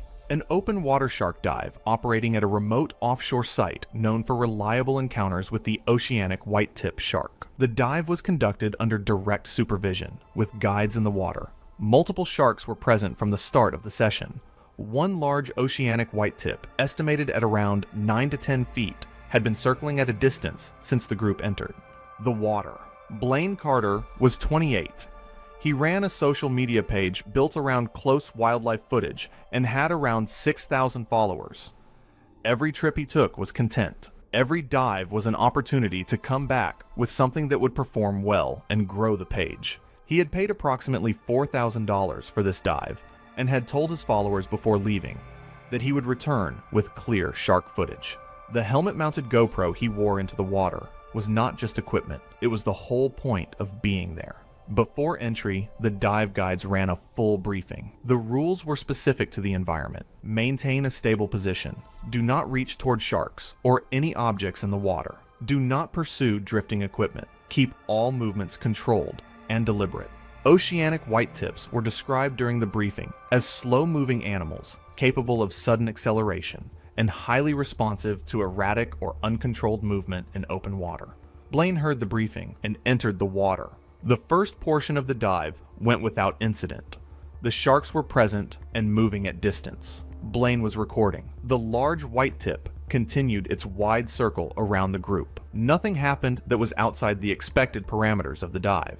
At some point during the session, the mount holding the GoPro to Blaine's helmet failed. The mount had not been secured with a secondary tether, and when the fitting gave way, the camera detached and drifted away from him in open water. He watched it move out of reach. Everything he had filmed was on that camera. He had paid $4,000 for the trip, told his audience he was coming back with footage, and the only record of the dive was now floating away from him. He moved toward the camera. He extended both arms out in front of him to reach it and grab it back. Sometimes I wonder why people think the rules exist. The briefing had said it directly. Do not pursue drifting equipment. He had heard it 40 minutes earlier. The camera drifted, and he went for it anyway. The movement was wide, sudden, and uncontrolled. Both arms extended away from his body in open water, with a species briefed specifically as reactive to exactly that kind of stimulus. The guides were positioned several meters away, managing the rest of the group, and could not reach him before the situation developed. He got his hands on the camera. As he pulled back, his posture was still off balance, both arms still extended and away from his body. His attention divided between the camera and reorienting himself. The white tip accelerated from its position and closed the distance. The bite landed on the exposed arm during the recovery phase, single and rapid. The animal disengaged immediately, consistent with investigative bite behavior in the species. The forearm sustained severe vascular damage. The brachial artery was compromised, and blood loss was significant from the first moment. The guides reached him and got him out of the water and onto the vessel as fast as they could manage. Survival depended on rapid surgical intervention that was not achievable in the time available. The vessel turned for shore and emergency services were contacted. Blaine Carter died before reaching land. He was 28 years old. Post-incident review confirmed that Blaine had pursued drifting equipment in direct violation of the briefing, that both arms had been extended away from his body during the recovery attempt, and that his posture at the point of contact was unstable and uncontrolled. Shark behavior was assessed as a typical investigative response to erratic movement in open water. The GoPro was never recovered. No footage from the dive existed. The dive operation reviewed its equipment protocols and subsequently required all participant cameras to be secured with a secondary tether before entry. He went in for footage and came out with nothing. And the part I find tragic is that he paid with his life. It was July 9th, 2017. And the mid-morning temperature in a park in Wyoming, Idaho, had already reached 72 degrees Fahrenheit. The valley stretched wide and golden under the summer sky, the grass moving in a low wind, and the distant ridgelines shimmering in the heat. A bison herd grazed near the creek. Further out in the meadow, partially obscured by tall grass, a grizzly bear was feeding steadily. Several cars had already pulled into the roadside viewing area. Margaret Elaine Doss was 58 years old and had retired the previous year from a career in human resources management in Scottsdale, Arizona. She had come to the park with her husband as part of a 2-week road trip through the national parks. He would later describe her as someone with a deep, genuine affection for animals who believed that animals could sense a person's calm intentions. She had volunteered at an animal shelter in Scottsdale for years and had told her husband before the trip that she wanted to come home with better wildlife photographs than the ones from her previous visit to that same park 15 years earlier. The Lamar Valley is one of the most productive wildlife watching locations in North America. The National Park Service requires all visitors to maintain at least 100 yards from bears and wolves and 25 yards from all other large wildlife. These are federal legal requirements. Rangers patrol the valley throughout the day. A ranger vehicle was parked at the far end of the pullout when Margaret and her husband arrived. Margaret had a digital camera with a moderate zoom lens and felt the distance was producing images that were too small. She told her husband the bear looked completely calm and that she only wanted to move closer for a better angle. He told her clearly not to. She waited several minutes while the ranger at the far end of the pullout was speaking with another visitor and scanning the meadow through binoculars. The ranger had noticed intermittent movement in the grass that suggested the possibility of a cub, but had not yet confirmed it before Margaret stepped off the road. Margaret stepped off the road shoulder and into the meadow grass, moving slowly and deliberately, the way she moved around nervous dogs at the shelter. She moved more than 100 yards from the road, well inside the required safety distance. The sow's posture changed first. Her head came up sharply, her ears angled back. She gave a short, forceful woof and rocked forward a step. What Margaret did not fully grasp in that moment was that she was now within close range of a mother bear that likely had a cub bedded in the grass between them. At that distance, especially if a cub was nearby, a direct human approach is commonly interpreted as a defensive threat. Mother grizzlies account for a significant portion of serious bear attacks in North America because they respond instantly to perceived threats near cubs. The bear surged forward. The charge showed no prolonged hesitation, typical of some bluff displays. It was fast and direct. She covered the distance in a few seconds. Margaret turned when she heard the sudden rush through the grass and saw the movement in her peripheral vision. She attempted to run, but managed only a step or two before the bear reached her. At the far end of the pullout, the ranger shouted and ran toward the road edge, bringing up the launcher he had already been holding after noticing possible cub movement in the grass. The charge detonated between the sow and the road edge, but she was already within striking distance. As the sow veered, her right forepaw struck Margaret across the upper back and shoulder in a powerful swiping motion. The impact knocked Margaret forward into the grass. She fell hard and remained face down, stunned. The bear hovered for a brief second over her, huffing sharply, then pivoted away, returning quickly to the area where the cub was concealed. She positioned herself between the cub and the road and did not re-engage. The ranger reached Margaret within moments and called for the medical unit. The wound extended from Margaret's left shoulder blade toward her lower back in a deep, ragged tear that disrupted multiple layers of muscle and included puncture wounds consistent with a brief bite, introducing significant contamination into the underlying tissue. She was conscious but disoriented and showing signs of shock. A park medical unit arrived within minutes. She was stabilized on scene, transported by ground ambulance to Mammoth Hot Springs for transfer, and then airlifted to a medical center in Idaho Falls. She underwent surgery that afternoon for wound cleaning, tissue repair, and aggressive debridement. She initially responded well to treatment. Over the next 2 days, however, extensive devitalized tissue and contamination from the wound led to complications requiring additional surgical debridement. Despite intravenous antibiotics and additional surgical intervention, she developed a severe systemic infection. Her condition deteriorated, and she died on July 13th from septic shock related to the traumatic injuries. The authorities referenced the incident in updated visitor safety messaging at the park entry stations the following season. It was June 14th, 2015, in the backcountry of Yellowstone National Park, Wyoming. Fog clung to the lodgepole pines lining the narrow trail, reducing visibility to less than 30 feet. The ground was soft, muffling footsteps on the muddy path that wound through dense forest 2 miles from the nearest trailhead.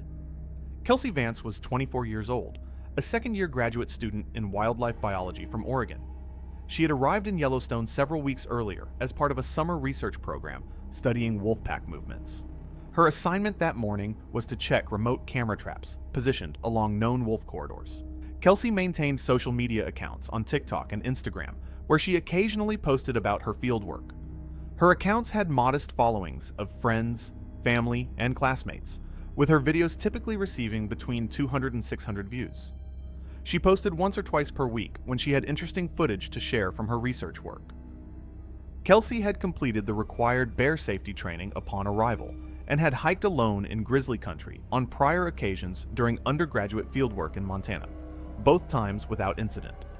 Her supervisor had approved solo fieldwork based on her previous experience and completion of all safety protocols. The research program made bear spray available to field researchers, but carrying it was recommended rather than mandatory.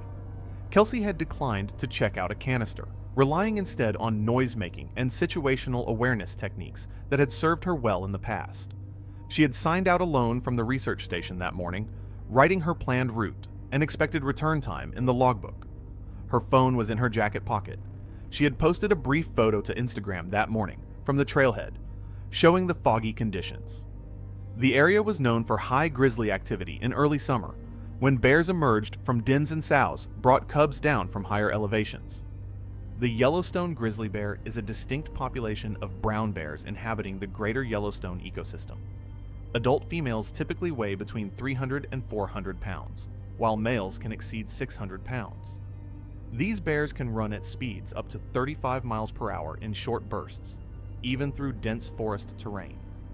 Grizzly bears are highly protective of their cubs, particularly during the first 2 years of life. At some point in the morning, Kelsey rounded a sharp bend in the trail where it passed between two large boulders covered in wet moss. The path narrowed to less than 4 feet wide, with dense willow thickets on both sides, rising to 6 feet high. Her phone was in her hand. She had been recording short clips of the foggy trail as she walked, capturing footage for content she planned to post later. The grizzly sow was roughly 20 feet ahead on the trail, facing away. 2 cubs were positioned behind Kelsey's location, partially hidden in the willows to her right. Kelsey had walked directly between the mother and her cubs without seeing either party due to the fog and terrain. The sow turned and saw Kelsey. The bear launched forward without vocalization, just immediate explosive movement. Kelsey's hand moved instinctively to her hip, a reflexive defensive gesture, but she carried no bear spray. The phone fell from her other hand into the mud. She raised both arms above her head and shouted, a loud aggressive yell meant to appear larger and more threatening. The bear did not slow.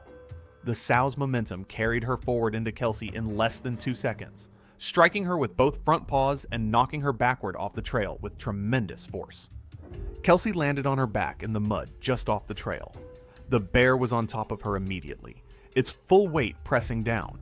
The first bite came to Kelsey's head, the bear's jaws closing around her skull. The bear released and bit again, catching Kelsey's neck and right shoulder. The canine teeth penetrated deep into muscle. Kelsey's right arm moved upward in a defensive motion. The bear bit the forearm, breaking both bones. The attack continued for roughly half a minute. The bear struck Kelsey's head repeatedly with her front paws. A final bite came to the face and throat, tearing through soft tissue. The bear stepped back and stood over Kelsey's body for several seconds. The cubs emerged from the willows and moved toward their mother. The sow turned and led both cubs off the trail into the forest, disappearing into the fog within moments. Kelsey's body was discovered later that afternoon when she failed to return and a search was initiated. Staff found her just off the trail near the camera trap location she had been checking. Her day pack remained on her back, undamaged. No food items were present in the pack, and no bear deterrent devices were found at the scene. Her phone was located on the trail where it had fallen, partially embedded in mud. The screen was cracked, but the device remained functional. Investigators extracted data showing she had been recording video when the encounter occurred. The file captured audio of the attack before the recording stopped. Park officials reviewed the footage as part of the investigation and retained it as evidence. The file was never released. The cause of death was determined to be massive head and cranial trauma with severe brain injury. Secondary injuries included extensive damage to the neck, a fractured arm, and deep lacerations to the face and shoulders. Evidence indicated a defensive attack rather than predatory behavior. The bears had not fed on the body or returned to the site. The area was closed immediately. Wildlife officials determined the attack was a surprise encounter with a protective sow and made no attempt to locate or remove the bears. The case was ruled an accidental death resulting from a defensive bear encounter. August 9, 2015, and the dry season quiet of Kruger National Park's lower rest camp sat between the acacia trees like something waiting, kind of mourning that should have kept everyone close to shade and off the perimeter paths. Conan Dlamini was 22, a second-year business administration student. He had grown up in Polokwane, the oldest of 3 siblings, and had visited Kruger once before on a school trip. What occupied him now was content. He had built a following of around 2,000 people online by filming himself reacting to things. This weekend trip with 4 university friends was a post-exam release, and Conan had brought his selfie stick with that implicit purpose in mind. Contrary to this incident, he was apparently not known as someone who took things too far. I read that his friends described him as someone who could read a situation. I guess he simply misjudged this one. The group had wandered toward the camp's quieter eastern perimeter when one of his friends spotted the snake under a marula tree and pointed. The ground along that stretch was dry and root-crossed, shadowed by mopane and marula, exact habitat for the black mamba. Adults reach between 7 and 9 feet and are among the most efficient, venomous snakes on the continent. Their venom is almost purely neurotoxic, progressively disabling nerve-to-muscle communication from the strike site inward until the respiratory muscles can no longer contract. Without anti-venom, death from respiratory failure can occur in 20 to 60 minutes in severe cases, especially with neck or head bites, depending on venom load. A rope line between wooden posts marked the restricted boundary, with a bilingual warning sign fixed to the nearest tree. The group crossed it without discussion. Saifo and Kosi, one of Conan's friends, told a local reporter later that they had not read the sign carefully and assumed it was protecting vegetation. The snake was already in a raised posture, head lifted from its coil, when they came within range. That posture, in a mamba, means the animal has already registered a threat.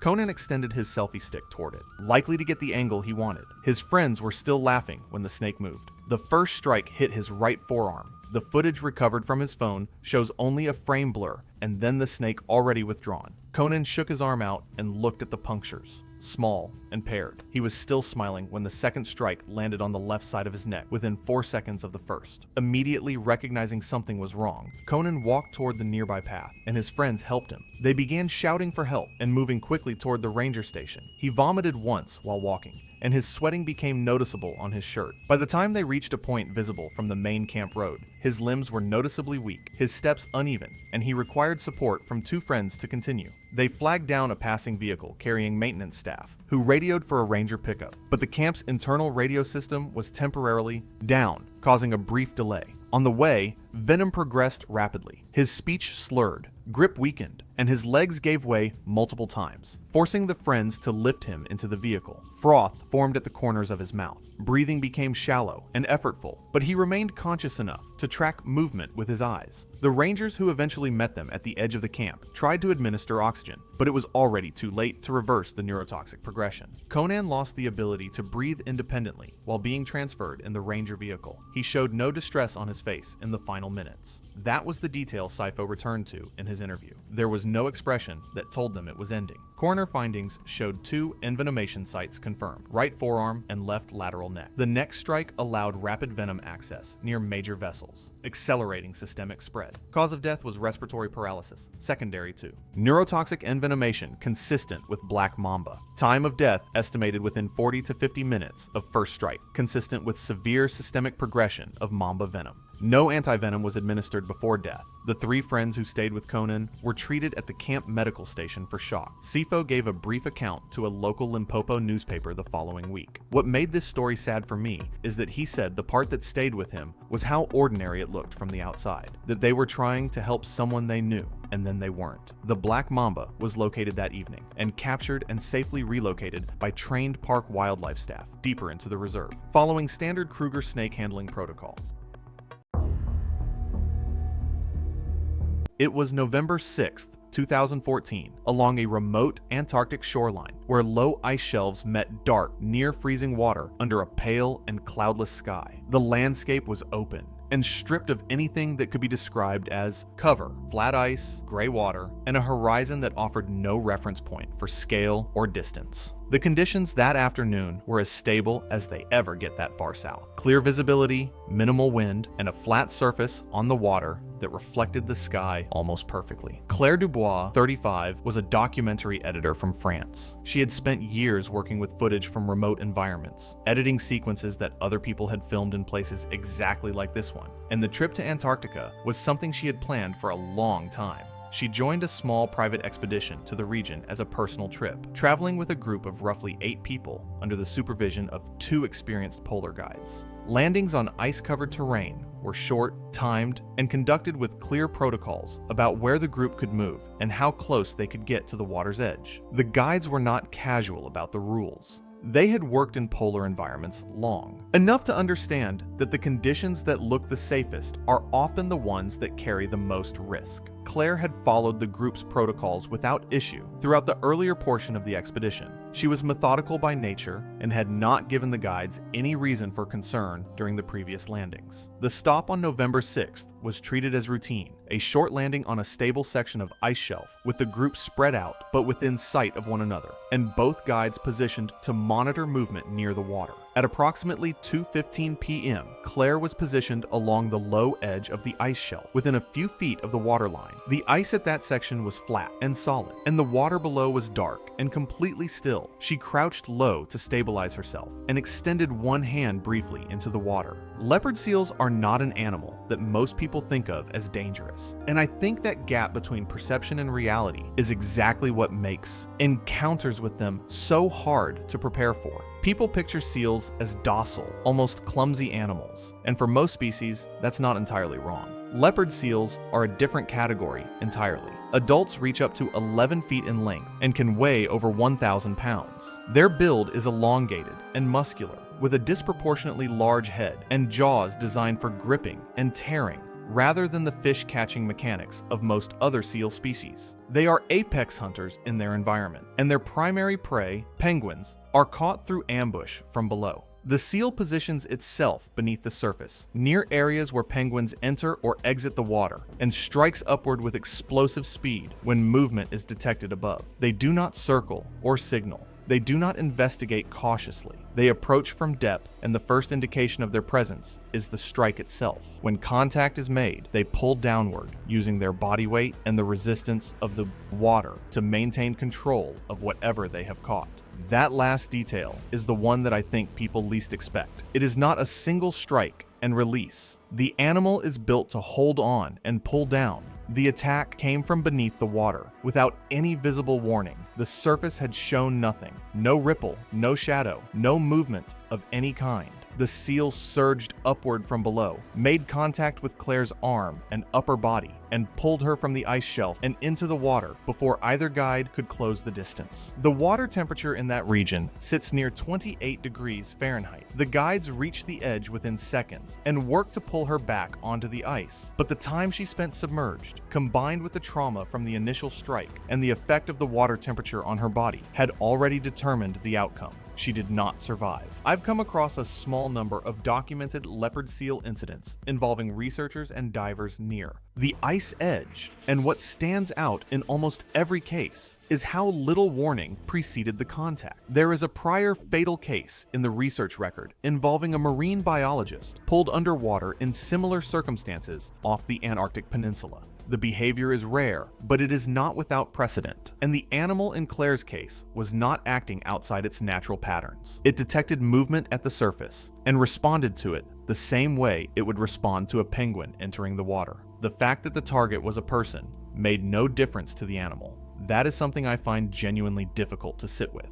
The complete absence of intent on the animal's part, and the complete finality of the outcome, regardless. The expedition operator revised its internal landing procedures following the incident. Future landings required all group members to remain a minimum of 6 feet from the ice edge during any shoreline stop, regardless of conditions or visibility. What makes this case particularly difficult is that nothing about the environment looked dangerous. The water was calm, the weather was clear, and the group was supervised. The threat existed entirely below the surface, invisible and already in position before anyone on the ice shelf had any reason to look for it. A single brief movement at the water's edge was enough to trigger a response that the environment made impossible to survive. It was June 9th, 2017, and the morning air in Kafuro Rainforest Reserve hung thick with humidity, the canopy alive with bird calls and the distant hooting of chimpanzees. Jonah Mutisi moved along the narrow trail with practiced confidence, leading his group of 4 European tourists deeper into the forest where few guides ventured. Jonah Mutisi, 32, a safari guide from Kampala, was known for getting clients closer than the mandated 26-foot distance from chimpanzees. Working in Kafuro for 6 years, he had been suspended once for safety violations, but was recently reinstated after completing mandatory retraining. Colleagues called him charismatic, but overconfident. The forest floor was a maze of exposed roots and moss-covered stones, sunlight filtering through the dense canopy in scattered beams. What Jonah and his clients likely didn't fully appreciate was the raw power of the animals they were approaching. A full-grown male chimp weighs between 88 and 132 pounds, but has been measured exerting pulling forces far exceeding those of adult humans in short bursts. When threatened or provoked, chimps exhibit warning behaviors including piloerection, hair standing on end to appear larger, chest beating, branch shaking, and loud vocalizations that can carry over half a mile through dense forest. That morning, Jonah had located a chimp family of 12 individuals about 400 yards from the main tourist trail. Park protocol required guides to radio the ranger station when encountering chimps and maintain strict distance barriers. Jonah did neither. His clients, eager for memorable photos, followed him off the designated path into thicker vegetation. A second guide group, led by Samuel, was in the area and spotted Jonah's group moving into dangerous proximity with the chimps. Samuel reported Jonah approaching within 10 feet of a 120-pound adult male chimp. The chimp stopped feeding, bristled, and issued escalating hoots with ground slaps, classic aggression signals. Jonah ignored the warnings, gesturing for clients while moving closer, now under 8 feet from the agitated animal. The male chimp stood upright, beat his chest 3 times with cupped hands, and screamed. Then he charged. The chimp launched himself at Jonah with both arms extended. The impact knocked Jonah backward, and his head struck a protruding root with devastating force. The chimp's hands gripped his shoulders and immediately began pulling and slamming him repeatedly. As Jonah attempted to crawl away, the chimp dragged him approximately 6 feet over uneven terrain. Samuel and the other guides began shouting and waving branches, attempting to intimidate the chimp into releasing Jonah, but the animal showed no response to their presence. The chimp slammed Jonah against the thick trunk of a mahogany tree twice, then continued biting at his arms and shoulders. The chimp maintained his assault, continuing to drag Jonah over rough roots and jagged rocks, with his body tumbling and scraping against the forest. His body tumbled over stones and deadfall, his shirt tearing away, skin shredding against rough bark and rock.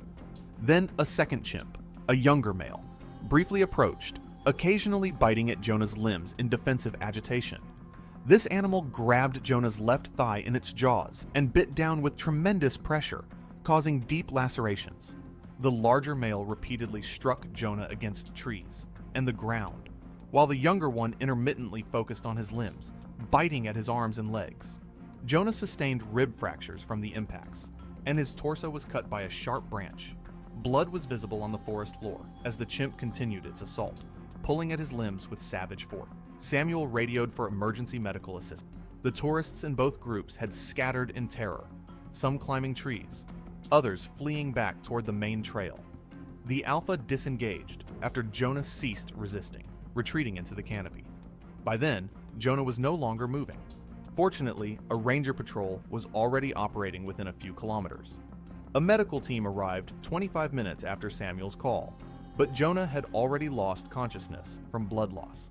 The combination of severe skull fracture from the initial fall, deep bite wounds to the limbs and torso, and massive hemorrhaging proved fatal. Jonah was pronounced dead at the scene at 10:34 a.m. The tour company that employed Jonah had its operating permit suspended for 18 months and was fined 45 million Ugandan shillings, approximately $12,000 for inadequate guide supervision. The 4 European tourists in Jonah's group required psychological counseling upon returning home. 2 later testified in a civil case brought by Jonah's widow against the tour company, which resulted in a settlement covering funeral costs and support for his 3 children. Kafuro Reserve implemented a 3-strike system for guides. Any guide receiving 3 documented safety violations would be permanently banned from the reserve. It was July 11th, 2016, along the Luangwa River in Zambia. The morning was clear and fierce, temperatures climbing past 95 degrees before 9 o'clock. The dry season had been particularly severe, one of the most pronounced in a decade. The Luangwa had shrunk from its wet season breadth into a chain of isolated pools and shallow channels, the banks pulling back to expose wide stretches of cracked, sun-bleached mud. This concentration effect was the photographer's dream and the ecologist's nightmare. What had been dispersed across hundreds of square kilometers was now compressed into a fraction of that space. Hippos, dozens of them, packed into pools that would normally hold a third of their number, the animals crowded and short-tempered in the diminished water. Marcus Ellery was 58 years old. He had built a real estate empire across the American Southwest over 3 decades, with a portfolio generating annual revenues exceeding $500 million. His personal net worth exceeded $200 million. He had arrived in Zambia with professional camera equipment worth over $50,000. 2 bodies, a 600mm telephoto prime, a 100 to 400mm zoom, a carbon fiber tripod. He had studied wildlife photography seriously for 6 years and had images published in 3 international nature magazines.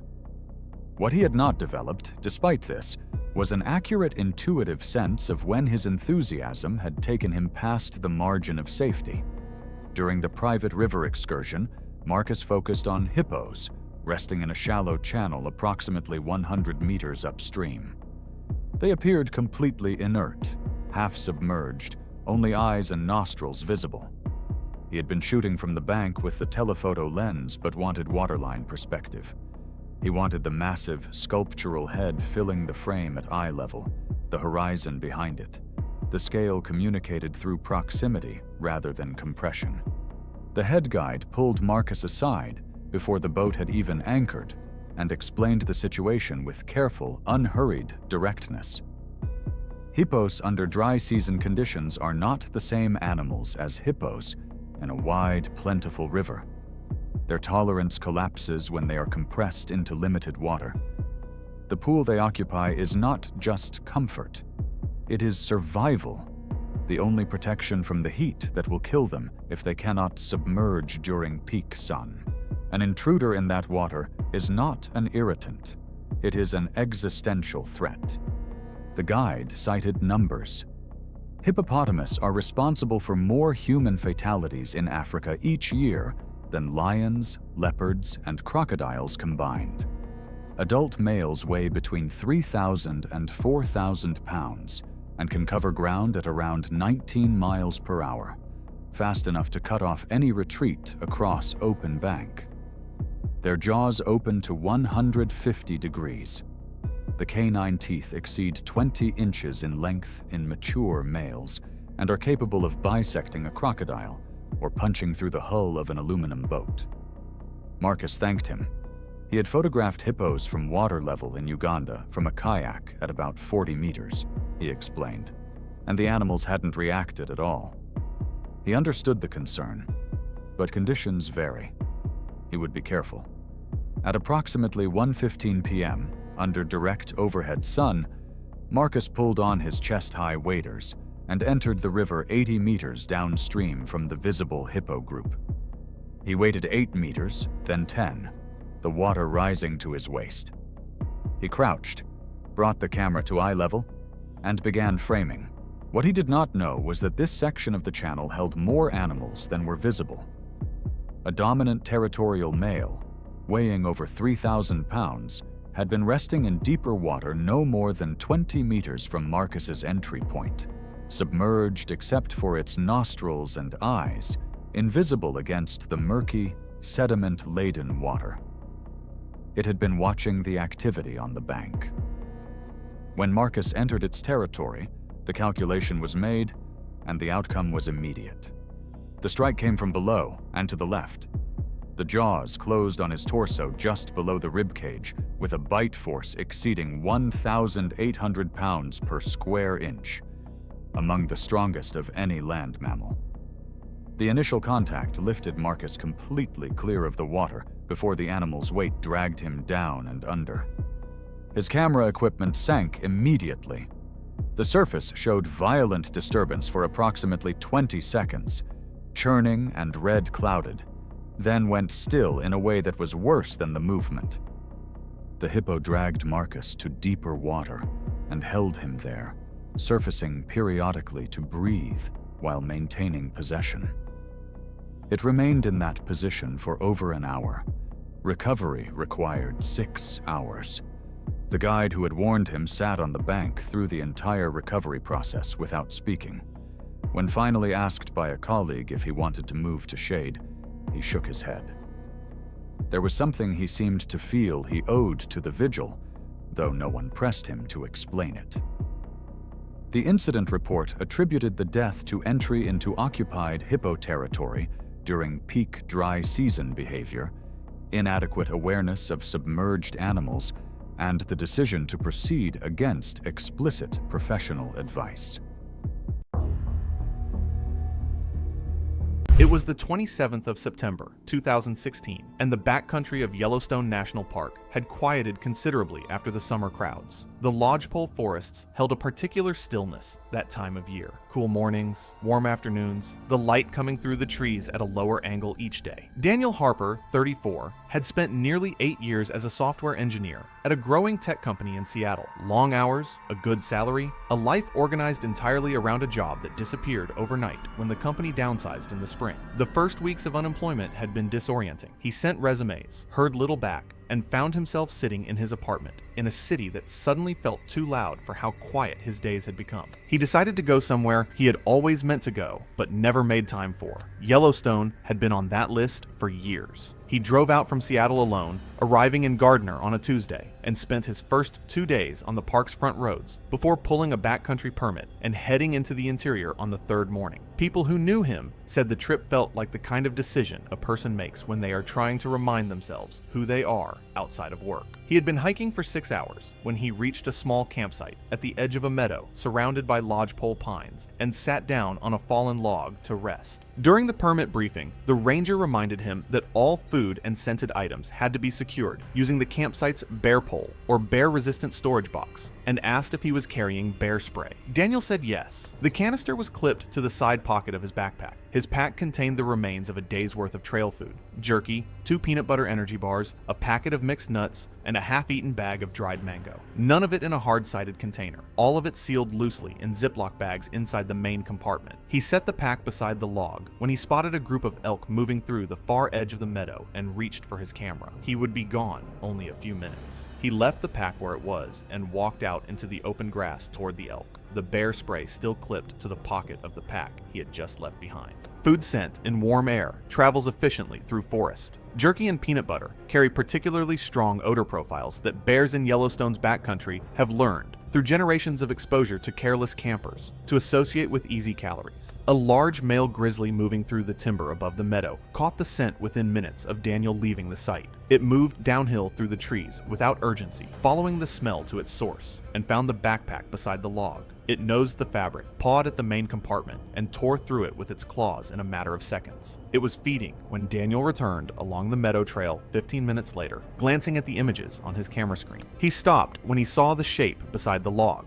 The bear lifted its head, and the two of them held still for several seconds, Daniel processing what he was seeing, the bear assessing whether the approaching figure was a threat to the food source it had claimed.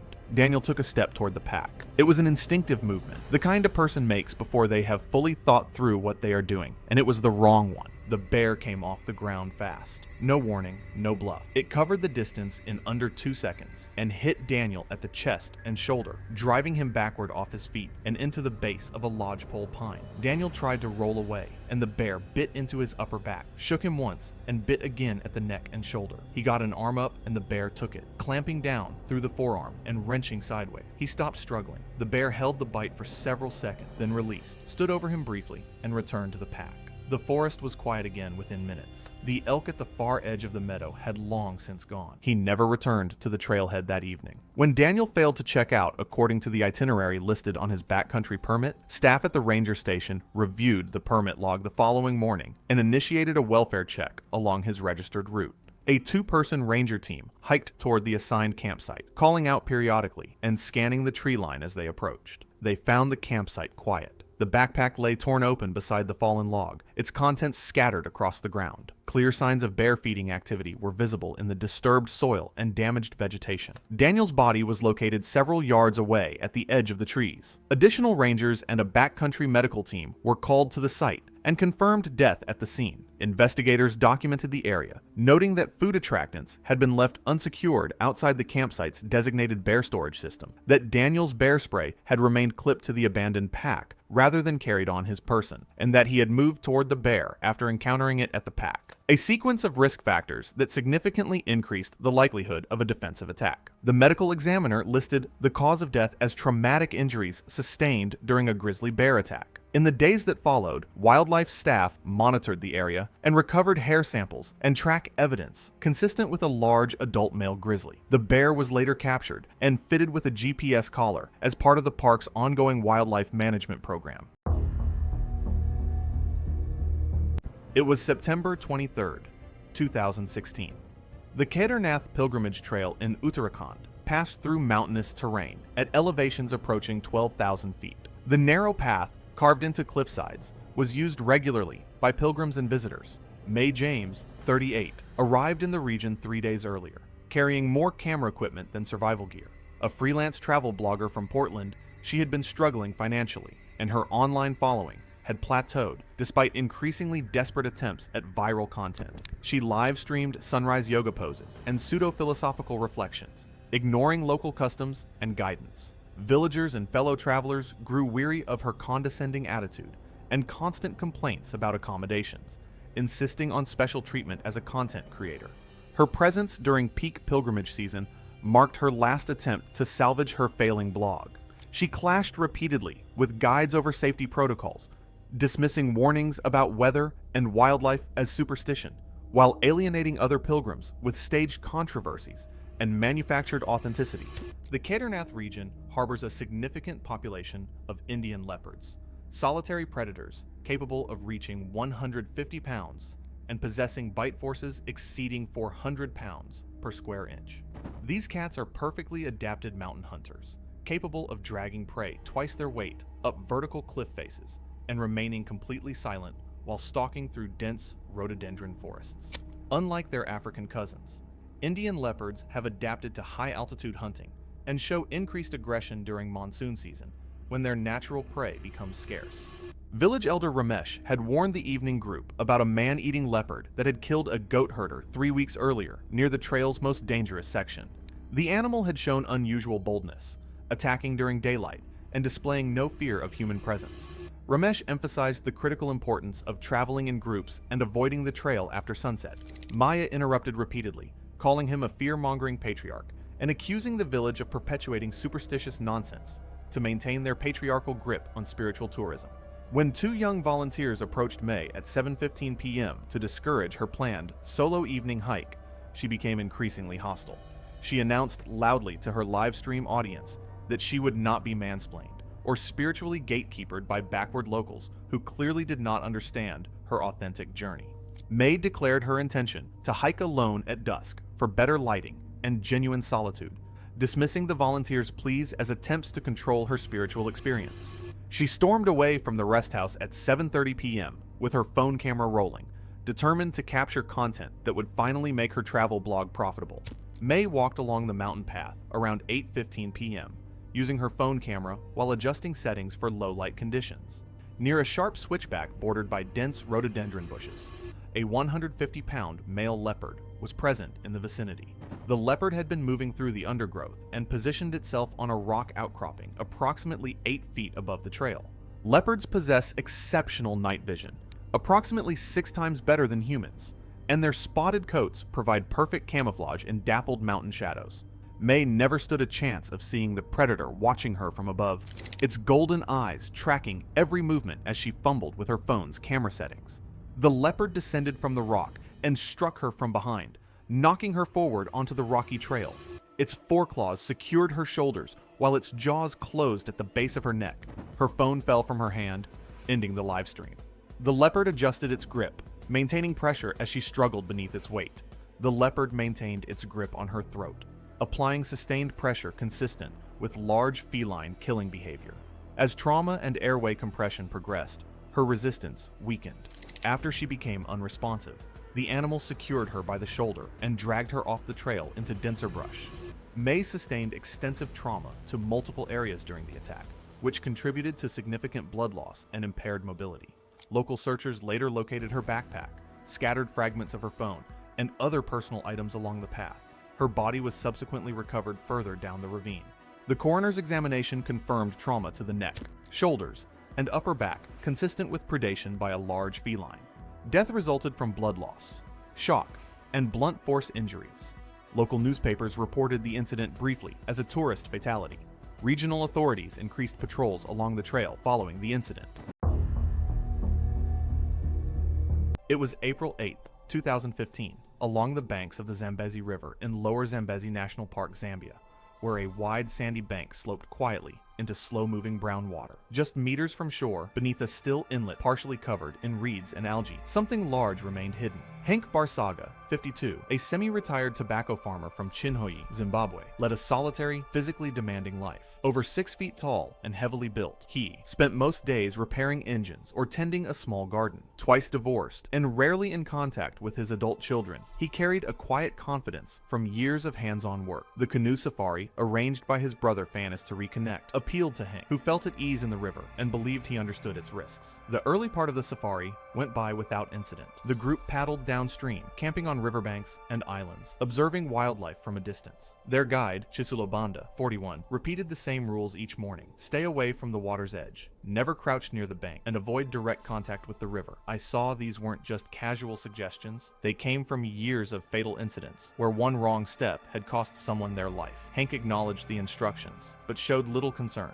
noting that crocodiles were slow and almost indifferent. The lunch stop appeared safe at first glance. The bank was open, slightly elevated, and offered clear visibility. No tracks or disturbances suggested recent animal activity, yet a narrow inlet branched inward, the water darker and still, partially obscured by reeds and algae. Field studies consistently identify these quiet inlets as high-risk zones. Still water allows crocodiles to remain hidden at extremely close range. After eating, Hank approached the water. His hands were greasy from handling fish, and he ignored the suggestion to use a bottle. He moved to the edge, lowered himself onto one knee, and leaned forward, placing both hands into the river just below the surface. The crocodile had already detected him. Hidden less than 5 meters away, it remained submerged, eyes and nostrils barely above water. The movement of Hank's hands was enough to trigger the predator. I've seen situations like this in my research, and it's striking how quickly a hidden threat can react to the smallest movement. The strike came instantly. The surface erupted. The crocodile lunged forward. Hank reacted too late. His right hand escaped, but his left arm was caught as the jaws closed. The force crushed bone instantly and pulled him forward. He screamed, struggling, fingers clawing into the wet sand, but the crocodile shifted its grip higher, securing him across the chest and abdomen. His leverage disappeared. Within moments, he was pulled fully into the river. The attack lasted only seconds. The water churned violently as the crocodile spun, maintaining its hold. A single glimpse of Hank's arm appeared above the surface before disappearing. Then, the river returned to calm. It's terrifying to realize how quickly a calm moment can turn deadly. There's almost no time to react once the predator strikes. Fanis reached the bank, but was pulled back. The guide secured the group and called for emergency help,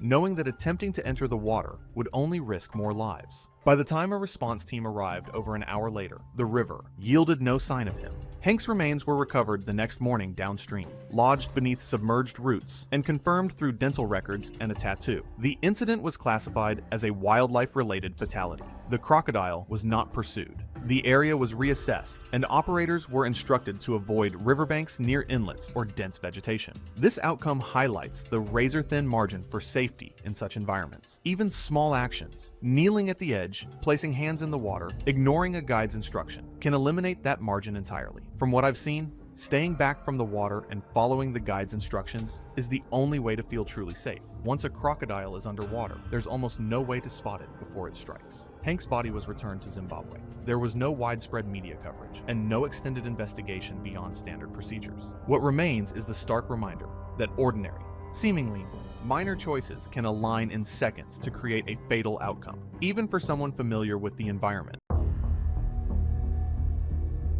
It was September 18th, 2018, in backcountry terrain near Glacier National Park, Montana. Early morning. The light was low and the air was cold. The ground was a mix of open meadow and dense forest, the kind of terrain that changes quickly between clear sightlines and thick cover. The park and surrounding land carry one of the highest grizzly densities in the contiguous United States. Larry Bennett, 29, was from Missoula and had spent multiple seasons traveling alone through backcountry wilderness in the region. He documented his trips on a vlog with approximately 7,200 followers. His content was grounded and detailed: trail conditions, navigation, wildlife sightings at a distance. He knew the terrain and moved through it with confidence built over years of solo travel. That experience was real. It shaped how he read situations and how much he trusted his own judgment when the signs were not obvious. And look, I want to be honest here. If you watch his earlier content before the subseries, it is genuinely good, careful, detailed, respectful of the environment. This was not always a reckless channel. That makes what came next harder to watch. Over time, his content shifted. He began a subseries he called The Long Approach. The premise was simple: locate a specific wild animal across multiple days and film it at progressively closer range. The subject he chose was a grizzly sow with 2 yearling cubs. He found her in the same general area across several outings and began tracking her movements, returning each day to film from a shorter distance than the day before. And this is where it starts to get deeply uncomfortable. Because the subseries had a name, he had planned it. Over 11 days, the distance closed from approximately 300 yards to 60 yards. Each session was filmed and uploaded. Each one showed him a little closer than the last. He narrated this progress as evidence that the animal was becoming accustomed to his presence, that the lack of a charge meant acceptance, that tolerance and habituation were the same thing. They are not. A grizzly that does not charge is not a grizzly that has accepted a human. A sow with yearling cubs operates under a different set of pressures than a solitary bear. She is not assessing whether a nearby human is a threat to herself alone. She is assessing whether it is a threat to her cubs. I actually spent 3 hours going through wildlife research specifically on sow behavior for this case, and what I found is that a sow with cubs does not give you signals the way a solitary bear does. She waits, and then she does not. Larry had been watching the same bear for 11 days and had not been charged. That history became the basis of his confidence. Because nothing had happened yet, he treated it as evidence that nothing would happen. This is a common and dangerous pattern. Each time he closed distance, he moved the threshold closer to where he was standing. What gets me about that logic is how completely reasonable it sounds from the inside. 11 days, no charge. Of course he felt safe. The bear had never given him a reason not to. On the 12th day, he returned to the same area and closed the distance further. At approximately 40 yards, he was still filming. The sow was present with her cubs. At 40 yards, a grizzly bear covers the distance to a human in under 3 seconds. There is no time to deploy bear spray at that range if the charge has already begun. There is no safe direction to move. The terrain at that distance does not offer cover. That means anything against an animal of that speed and weight. And this is the moment everything that had been building for 11 days came to its conclusion. The sow charged. The initial impact was from the full force of the animal's body weight moving at speed. The contact that followed included biting and clawing, consistent with a defensive encounter, not a predatory one. A defensive grizzly attack is not an attempt to kill and consume. It is an attempt to neutralize a perceived threat. The animal attacks until it determines the threat is gone, then disengages. The injuries produced in that time are severe, regardless of the animal's intent. The duration was brief. When the bear disengaged, Larry was on the ground. He was alive. He attempted to move and covered approximately 200 meters from the point of contact before he could not continue. Search teams were deployed after he failed to return and could not be contacted. He was located in backcountry terrain several hours later, approximately 200 meters from the point of initial contact. Responders reached him on foot and initiated assessment, but he was unresponsive with no detectable pulse. Due to the extent of blood loss and the time elapsed, resuscitation was not possible. He was pronounced dead at the scene. Clinical assessment determined the cause of death to be exsanguination, resulting from traumatic injuries sustained in a grizzly bear attack. Wildlife officials investigated the area and confirmed the presence of a sow with cubs. The attack was classified as defensive behavior. The bear was not euthanized, as no ongoing threat to the public was identified. The area was temporarily closed as a precaution. Larry's scheduled content was taken offline, and his family held a service in Missoula. And the part that stays with me about Larry Bennett, the detail I cannot move past, is that scheduled video going live while he was dying out there. His audience was watching old footage of him getting closer to that bear while he was already gone. That is the part that keeps me up. It was July 14th, 2015, and the equatorial sun was sinking behind the canopy of a protected forest reserve in western Uganda. The evening air hung thick with humidity as the first screams echoed through the forest, answered not by human voices, but by the agitated pant hoots of chimpanzees defending their territory. Ezekiel Tumusimi, 46, a subsistence farmer living along the forest boundary, had become increasingly heavy drinking after his wife left him. Known for finishing bottles of waragi and taking forest-adjacent shortcuts, he often skirted wildlife corridors despite repeated warnings. That Tuesday, he spent the afternoon drinking nearly a liter of waragi at a village bar before heading out. The chimpanzee community in this forest sector is one of several large communities inhabiting the reserve. Their canine teeth can grow over an inch long, designed for both display and combat. A chimpanzee's bite is extremely powerful, capable of crushing bone. The area Ezekiel approached that evening was located in a clearing about 200 yards inside the forest boundary, where a large fig tree had recently fallen, attracting multiple chimps to feed on the fruit. Signs in both English and Luganda clearly marked the area as restricted, with warnings about aggressive wildlife. At approximately 6:45 p.m., 3 villagers gathering firewood near the forest edge saw Ezekiel stumbling moving in the direction of the fallen fig tree.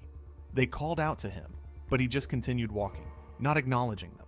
The sun was already below the tree line, and visibility was diminishing rapidly. Minutes earlier, villagers had heard unusual vocalizations from the chimps, deep, resonant pant hoots that signaled territorial alertness. The adult males had gathered at the feeding area. When Ezekiel emerged into the clearing, he walked directly into a space the chimps had already claimed.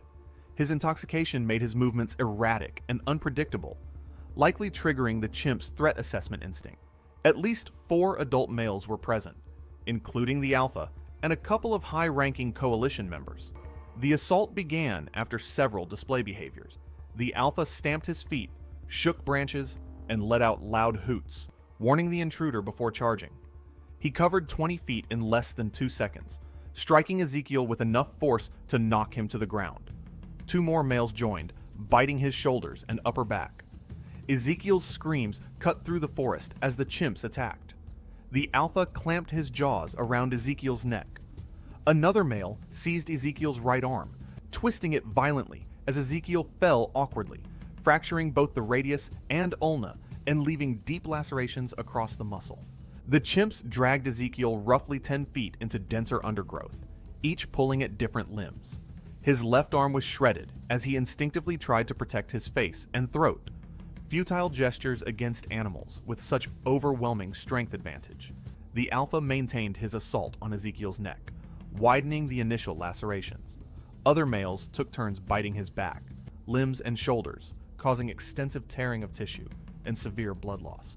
The 3 villagers bore witness to the attack and naively tried to intervene, but met with aggressive displays from chimps on the periphery of the attack group. They shouted and banged sticks against trees, traditional methods of deterring wildlife, but the attacking chimps were likely too committed to their assault to be easily frightened off. The most violent phase lasted less than 3 minutes. By the time the villagers managed to get close enough to see what was happening, Ezekiel had stopped moving. His body lay twisted in the leaf litter, barely recognizable. One villager ran back to the settlement to call for help. Rangers arrived at the scene 30 minutes later with flashlights and firearms, but Ezekiel had been dead for at least 15 minutes. His blood pooled beneath him in quantities that shocked even the experienced wildlife officer. The unofficial coroner's report listed massive hemorrhagic shock as the cause of death. The victim had sustained numerous bite wounds with severe damage to major neck vessels, deep lacerations to the scalp and face lacerations, and multiple fractured bones in the arms and shoulders. The incident shocked the small farming community. Within 2 weeks, villagers built sturdy wooden fences around known chimp feeding areas, and authorities launched programs warning against entering chimp territory, especially while intoxicated or at twilight. Ezekiel Tumusiyemi was buried in a simple grave near the forest edge. The Uganda Wildlife Authority launched an aggressive community education campaign within a month of Ezekiel's death. They distributed illustrated pamphlets in Luganda, warning of chimp danger zones, and conducted mandatory village meetings in 15 communities along the forest boundary. The district allocated funds to construct a 3-kilometer barrier of reinforced fencing along the most frequently crossed sections of the forest boundary, a project completed over 18 months. Rangers increased patrols along the agricultural corridor, particularly during evening hours. One high-ranking male chimpanzee identified as the primary aggressor was darted, tagged, and fitted with a tracking collar as part of an expanded monitoring program. The incident became a case study in human-wildlife conflict management and was referenced in multiple academic papers on primate conservation. It was September 3rd, 2015. Neptune Islands, South Australia. A shark cage diving vessel running a scheduled excursion at one of the most established great white shark dive sites in the world. A research team was on board that day, observing and documenting the behavior of a large female great white estimated at approximately 17 feet. The animal had been present since the session began. Vincent Cole was 39. He ran an adventure travel blog and had built a following around experiences that most people would not attempt. Shark cage diving was not new to him. He had completed 47 prior cage dives across multiple locations and considered himself well beyond the level of a standard participant. He was familiar with procedures, familiar with how sharks moved around cages, and had developed what he believed was a reliable ability to read their behavior from inside. That confidence was not unfounded in a general sense. It was misapplied on September 3rd. Before entry, the crew ran the standard safety briefing. The rules were clear. Stay inside the cage. Follow crew instructions immediately and without question. If a recall is issued, exit without delay. Vincent had heard versions of this briefing 47 times before he entered the cage. The female great white had been circling the cage since early in the session. The research team on board was documenting her behavior, and what they observed was not typical. Her circling pattern was tighter than normal. She was making repeated close passes with a consistency that suggested heightened interest rather than routine investigation. Visible jaw movement was noted during several of the passes. The researchers flagged the behavior to the crew. The crew issued a recall. All divers were instructed to exit the cage immediately. The other participants began moving toward the exit. Vincent stayed where he was. The crew repeated the instruction. He told them they were overreacting. He said he had more experience than anyone else in the water and that he could read the shark. He said the animal was not a threat. While the other divers cleared the cage, he remained at his position and leaned forward toward the bars rather than moving back toward the exit. He removed one hand from the internal grip bar. His body shifted toward the door seam where the cage opening was widest. This part still bothers me. The crew said it twice. Vincent Cole, 47 dives deep, told all of them to relax. The female great white came through on another close pass while he was in that position. Vincent lost his footing on the cage floor. As he stumbled forward, his arm slipped through the gap at the door seam, crossing the cage boundary into open water at the moment the shark completed her pass at close range. The animal reacted without hesitation. The bite closed on the exposed forearm. She followed it immediately with a forceful lateral shake. The motion wrenched the arm hard against the doorframe before the crew could reach him. The radial and ulnar arteries were torn. The injury was catastrophic from the first moment of contact. Blood loss was immediate and severe. Crew members on the vessel pulled him from above the waterline, hauling the cage line and reaching down from the deck. Vincent was on the deck within minutes, but the damage could not be reversed with what was available on board. Emergency response was initiated, and the vessel turned for shore. Vincent Cole died on board before reaching land. He was 39 years old. Post-incident review confirmed that he had refused a direct recall instruction, repeated across approximately 90 seconds, that his positioning at the cage door seam was inconsistent with proper protocol, and that the other participants had exited without incident. The operating company introduced physical confirmation steps requiring crew sign-off before any participant could remain in the cage during a recall. 47 dives. A recall he ignored twice. Every other participant was already clear. He was the only one still in the water. It was May 18th, 2014. At a privately licensed wildlife sanctuary in Lumpkin County, Georgia. In the central bear habitat, a 340-pound American black bear named Atlas paced along the interior fence line. Derek Paulson was 29 years old and had driven to the sanctuary that Sunday with his girlfriend of 3 weeks. During the drive, he had already begun boasting about his nerve, about how most people were too soft to really experience anything, about how fences and warning signs were designed for the fearful. He viewed the visit partly as a stage, and he had already decided he would not leave it without a story worth telling. The sanctuary operated on 42 acres, approximately 90 miles north of Atlanta, and was licensed under federal wildlife facility regulations. The bear enclosure was constructed of heavy-gauge chain-link fencing approximately 8 feet high with an inward-angled overhang at the top. It was built decades earlier under older standards and grandfathered in under updated regulations. Warning placards were mounted at regular intervals. Do not enter. Active bear habitat. Stay behind barrier at all times.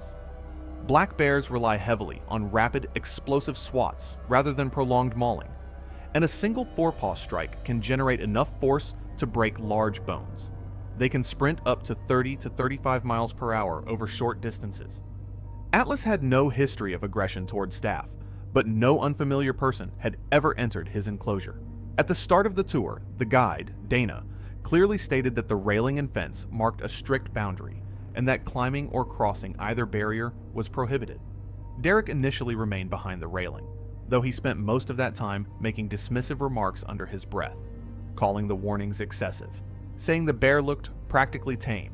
When his girlfriend quietly suggested they simply watch, he stiffened. He had something to prove.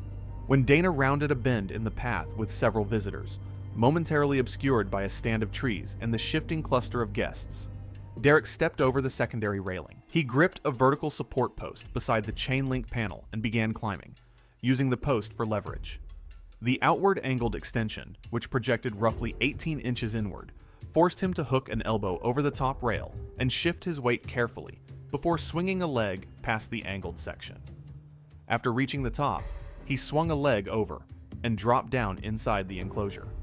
The bear was approximately 30 feet away when he registered movement within the habitat. He turned toward Derek, head lowered, ears angled back, and released a sharp huff before taking several stiff-legged steps forward that quickly escalated into a short, accelerating charge. Derek turned back toward the fence, but did not have time to climb. The first contact was a forceful forepaw strike that caught him across the left shoulder and upper back, knocking him to the ground. He fell hard and struck the side of his head against the packed substrate. The bear approached immediately and bit into the upper portion of his left shoulder while he was prone. The bite was forceful, accompanied by a brief shaking motion before the bear released and repositioned.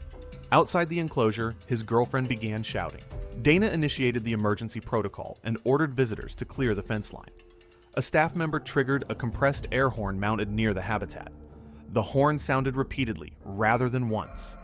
After several blasts, Atlas released his grip and moved away at a fast walk toward the opposite side of the enclosure. The entire physical interaction lasted under a minute, though subsequent review indicated it felt longer to witnesses. Staff secured the perimeter and prevented further intrusion.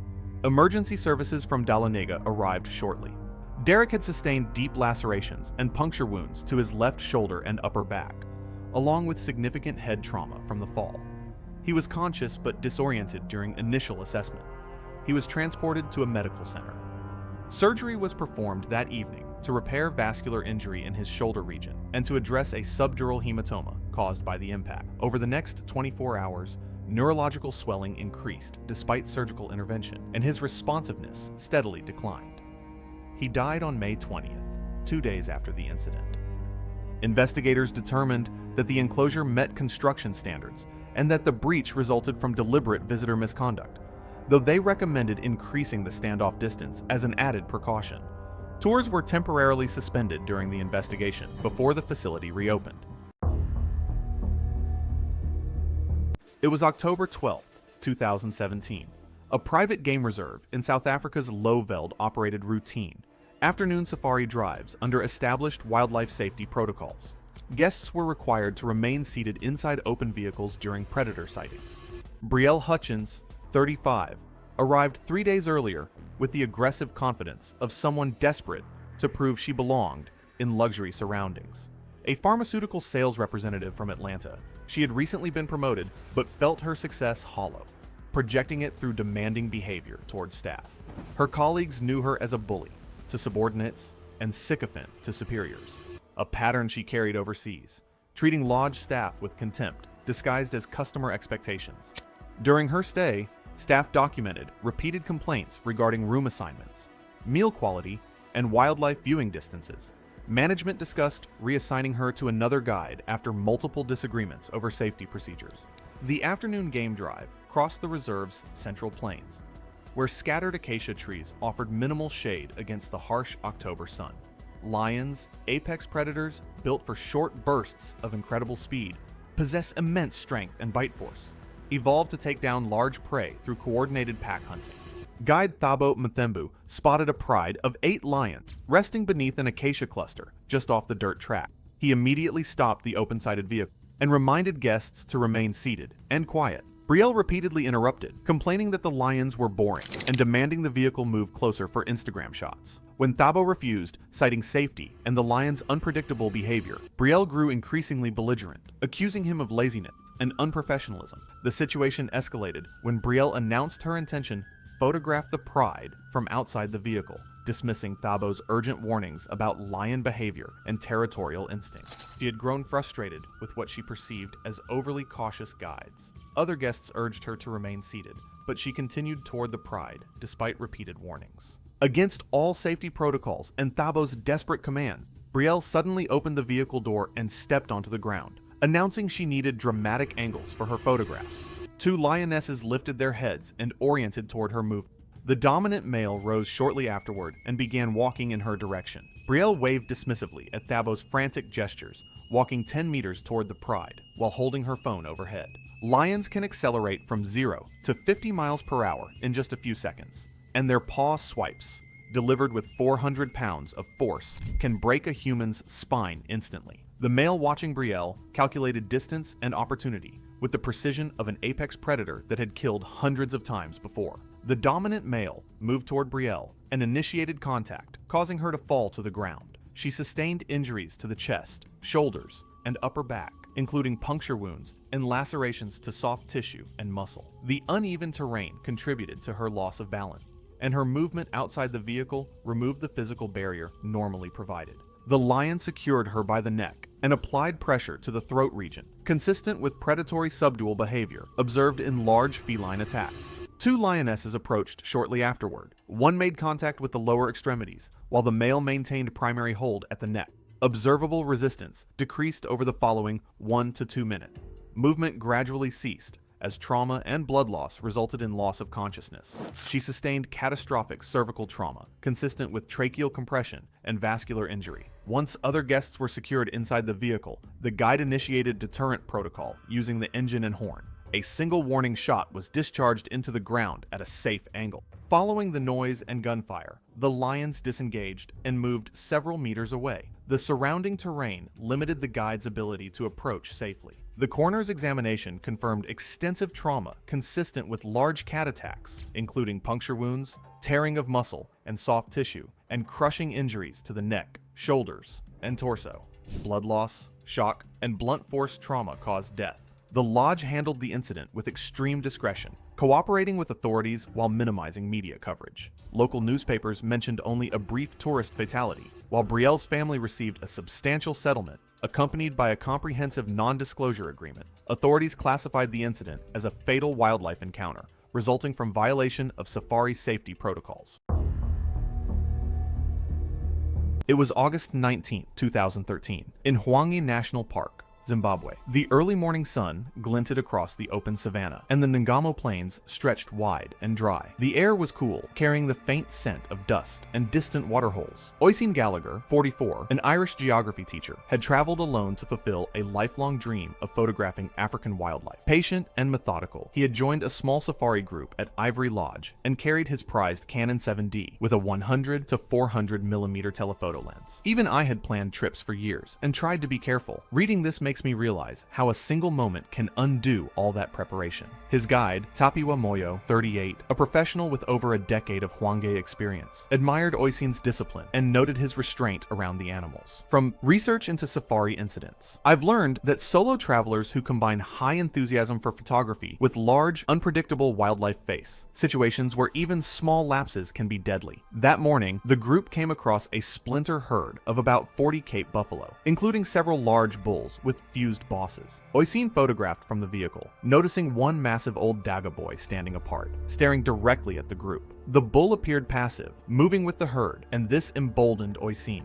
Quietly, he opened the vehicle door on the far side and stepped out, crouching to frame a lower angle shot. He took 2 steps away from the vehicle to remove the wheel from his composition. Tapiwa noticed immediately and warned him to get back inside, but Oisin raised a hand and continued shooting. I think it's common sense that stepping out of the vehicle puts you at serious risk, no matter how experienced the guide is. The bull detected Oisin and reassessed the threat. Its ears flattened, tail lifted, and head swung back. In an instant, it charged. There was no hesitation. From what I've seen, it's easy to underestimate them, but those bulls don't bluff. They can charge incredibly fast, up to 56 kilometers per hour. Oisin had roughly 4 seconds from the moment he saw the bull to impact, a terrifyingly short window. The bull charged from behind, striking his lower back and left hip with the boss, hurling him against the side of the Land Cruiser. His camera flew from his hands, shattering on impact. The attack didn't stop there. The bull's right horn drove into Oisin's abdomen, tearing through muscle and puncturing his spleen. A second strike landed across his upper back and skull, fracturing vertebrae and causing catastrophic brain injury. The sheer speed and force of the assault left him with no chance to react. In less than 10 seconds, the entire encounter was over, leaving his body motionless and the injuries unsurvivable. Tapiwa radioed the lodge and authorities while checking for signs of life. Medical personnel arrived nearly an hour later and confirmed death at the scene. Emergency protocols were followed, but the speed and force of the attack left no chance for intervention. Oisin died from combined internal hemorrhage, spinal cord injury, and traumatic brain trauma. Research on large African herbivore attacks emphasizes that even seconds outside a vehicle can be fatal. Vehicles often remain the only barrier against charging bulls. The local wildlife authorities classified the death as a wildlife fatality, caused by exiting a vehicle in a restricted area. The buffalo were not harmed, and the guide was cleared of negligence,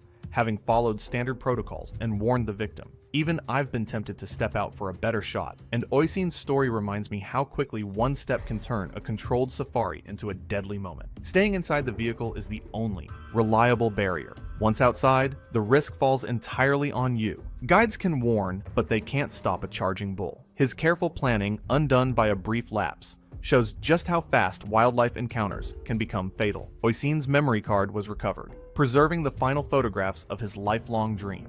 His body was repatriated to Ireland, and the funeral was attended by family, friends, and colleagues. His wife later donated his telephoto lens to a school photography club, keeping the memory card as a personal tribute. It was April 12th, 2018, at a private animal facility in Crossville, Tennessee. Early evening, the light dropping, the property quiet except for the sounds of the animals. The facility sat on approximately 4 acres off a rural road and housed a number of large and exotic animals, including 2 Bengal tigers, a black bear, and several exotic birds. It was not a zoo. It was privately operated and open to visitors on a limited basis. Dylan Mercer, 31, had been keeping exotic animals for years before he started filming. He had developed his understanding of the animals through ownership and daily contact, not through formal training or professional certification. He knew the animals on his property the way someone who has lived with them for years knows them, through habit, pattern, and personal experience. That familiarity was real. It was also the basis of his confidence. And confidence built through familiarity without formal training has a particular kind of blind spot. And look, I want to be fair about this. Living with an animal for years is not nothing. That experience is real. The problem is that it can make you feel like you understand something that has never fully shown you what it is capable of. He started posting content about exotic animal care and handling. His early videos were advice-based, how to approach certain animals, how to read their behavior, what ownership actually looked like day to day. The tone was straightforward and the knowledge felt firsthand. His following grew slowly. Then one video performed far beyond anything he had posted before. The comments and shares came quickly. He watched the numbers and understood what that meant. And this is the part that gets me, because I have covered cases like this before, and this moment, the moment one video blows up and resets your understanding of what your audience wants, is the moment everything changes. After that, the content shifted. Less advice, more demonstration. Less explaining, more showing. He began documenting his direct interactions with the animals on the property, particularly the tigers. The closer the interaction, the stronger the response. Viewers kept coming back to see what he would do next. The channel had approximately 4,800 followers by April 2018. The facility operated under an exhibitor license. Recent inspections had noted minor citations related to facility compliance. One of the tigers, a 4-year-old male named Raja, appeared in his content regularly. Dylan referred to the animal in videos and on stream as his boy. He described Raja as manageable, as an animal that knew him, as something different from what people imagined when they thought of a tiger. Raja weighed approximately 420 to 480 pounds. What gets me about that description, his boy, is that Dylan genuinely meant it. He believed it, and that belief is exactly what made the enclosure feel like somewhere he could walk into. On a previous stream, Dylan had mentioned that Raja had not been fed that day as part of the facility's feeding schedule, noting a minor supply delay. At approximately 7:14 p.m. on April 12th, Dylan began a live broadcast from the facility. He moved around the property while the audience grew. By 7:31 p.m., the viewer count had increased steadily. He told the audience he was going to go in with Raja. He had done this on camera before. The audience had seen it. Some of them were there specifically because they expected it. And this is where it starts to get deeply uncomfortable. Because Raja had not been fed. Dylan knew that. He entered the enclosure through the service gate, still holding his phone. Bengal tigers are large ambush predators. In the wild, they close distance on prey quickly and without warning, using explosive acceleration over short distances. The forelimb strike is the primary disabling mechanism. A single blow from a fully grown Bengal tiger is capable of breaking bone and immediately destabilizing an animal larger than a human. The bite that follows is positional and sustained. Dylan stepped inside.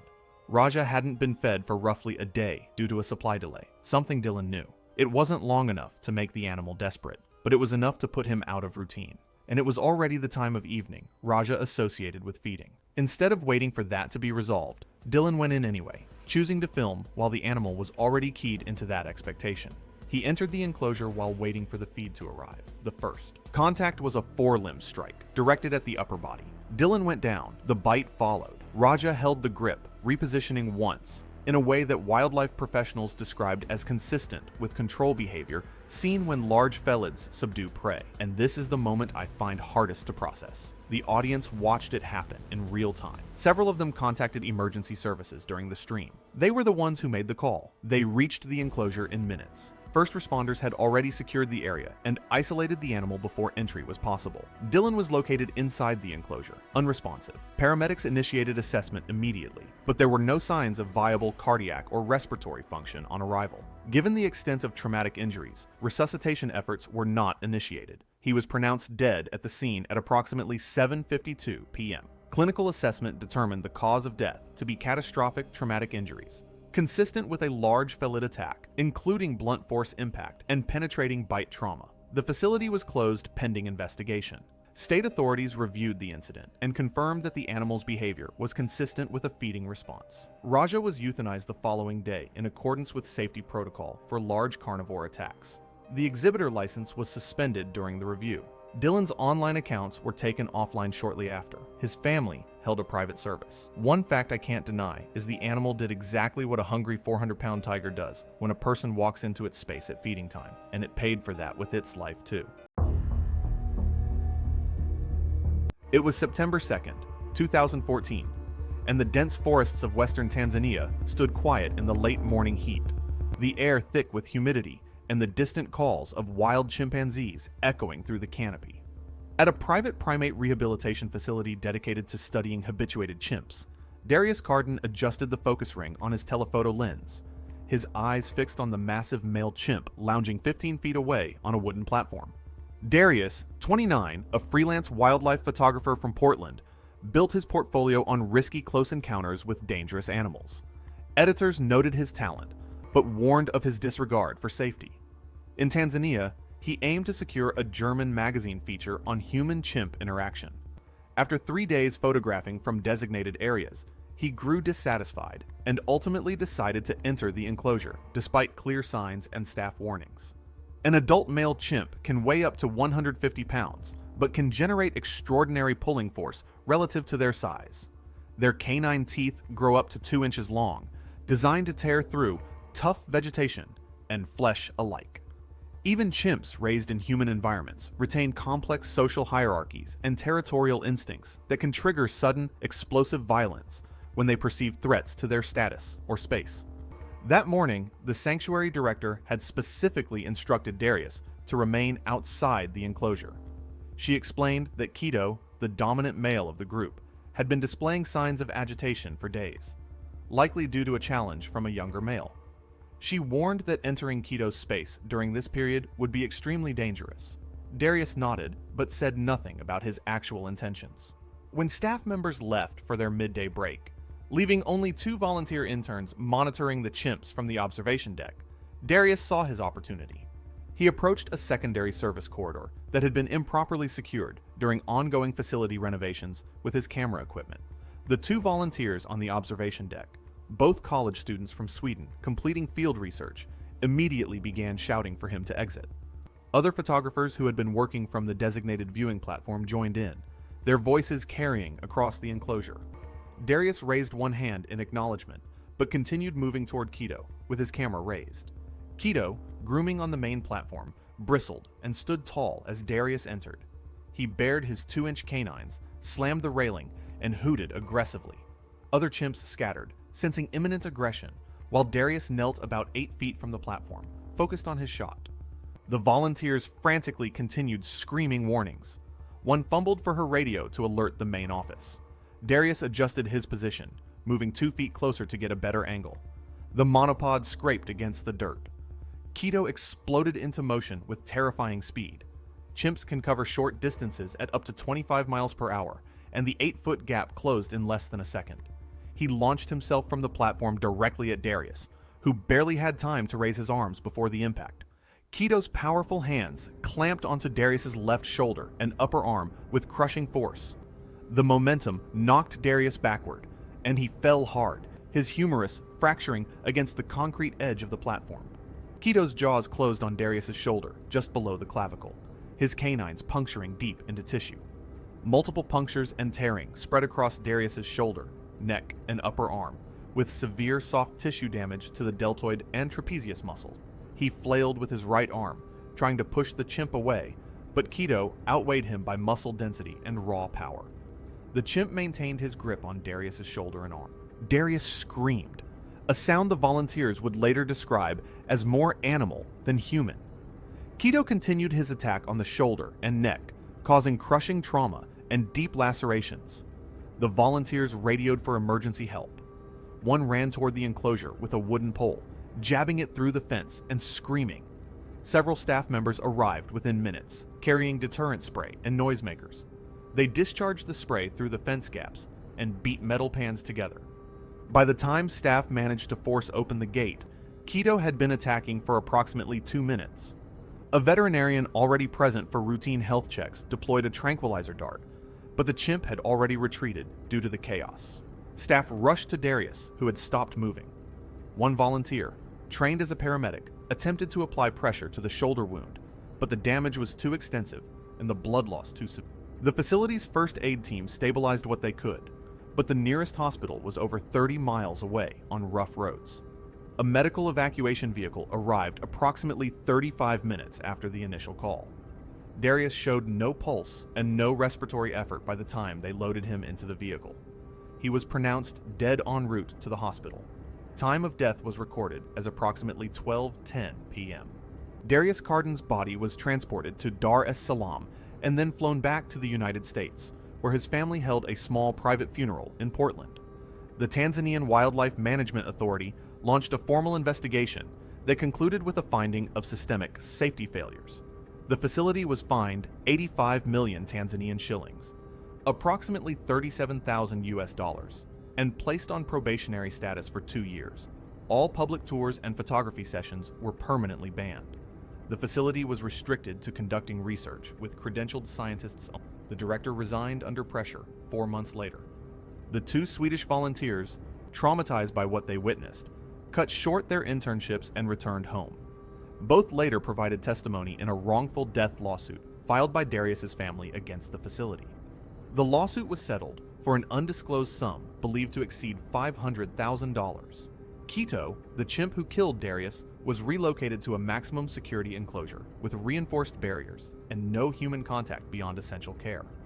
International primatology organizations issued formal statements condemning the incident and calling for stricter regulations on private primate facilities across East Africa.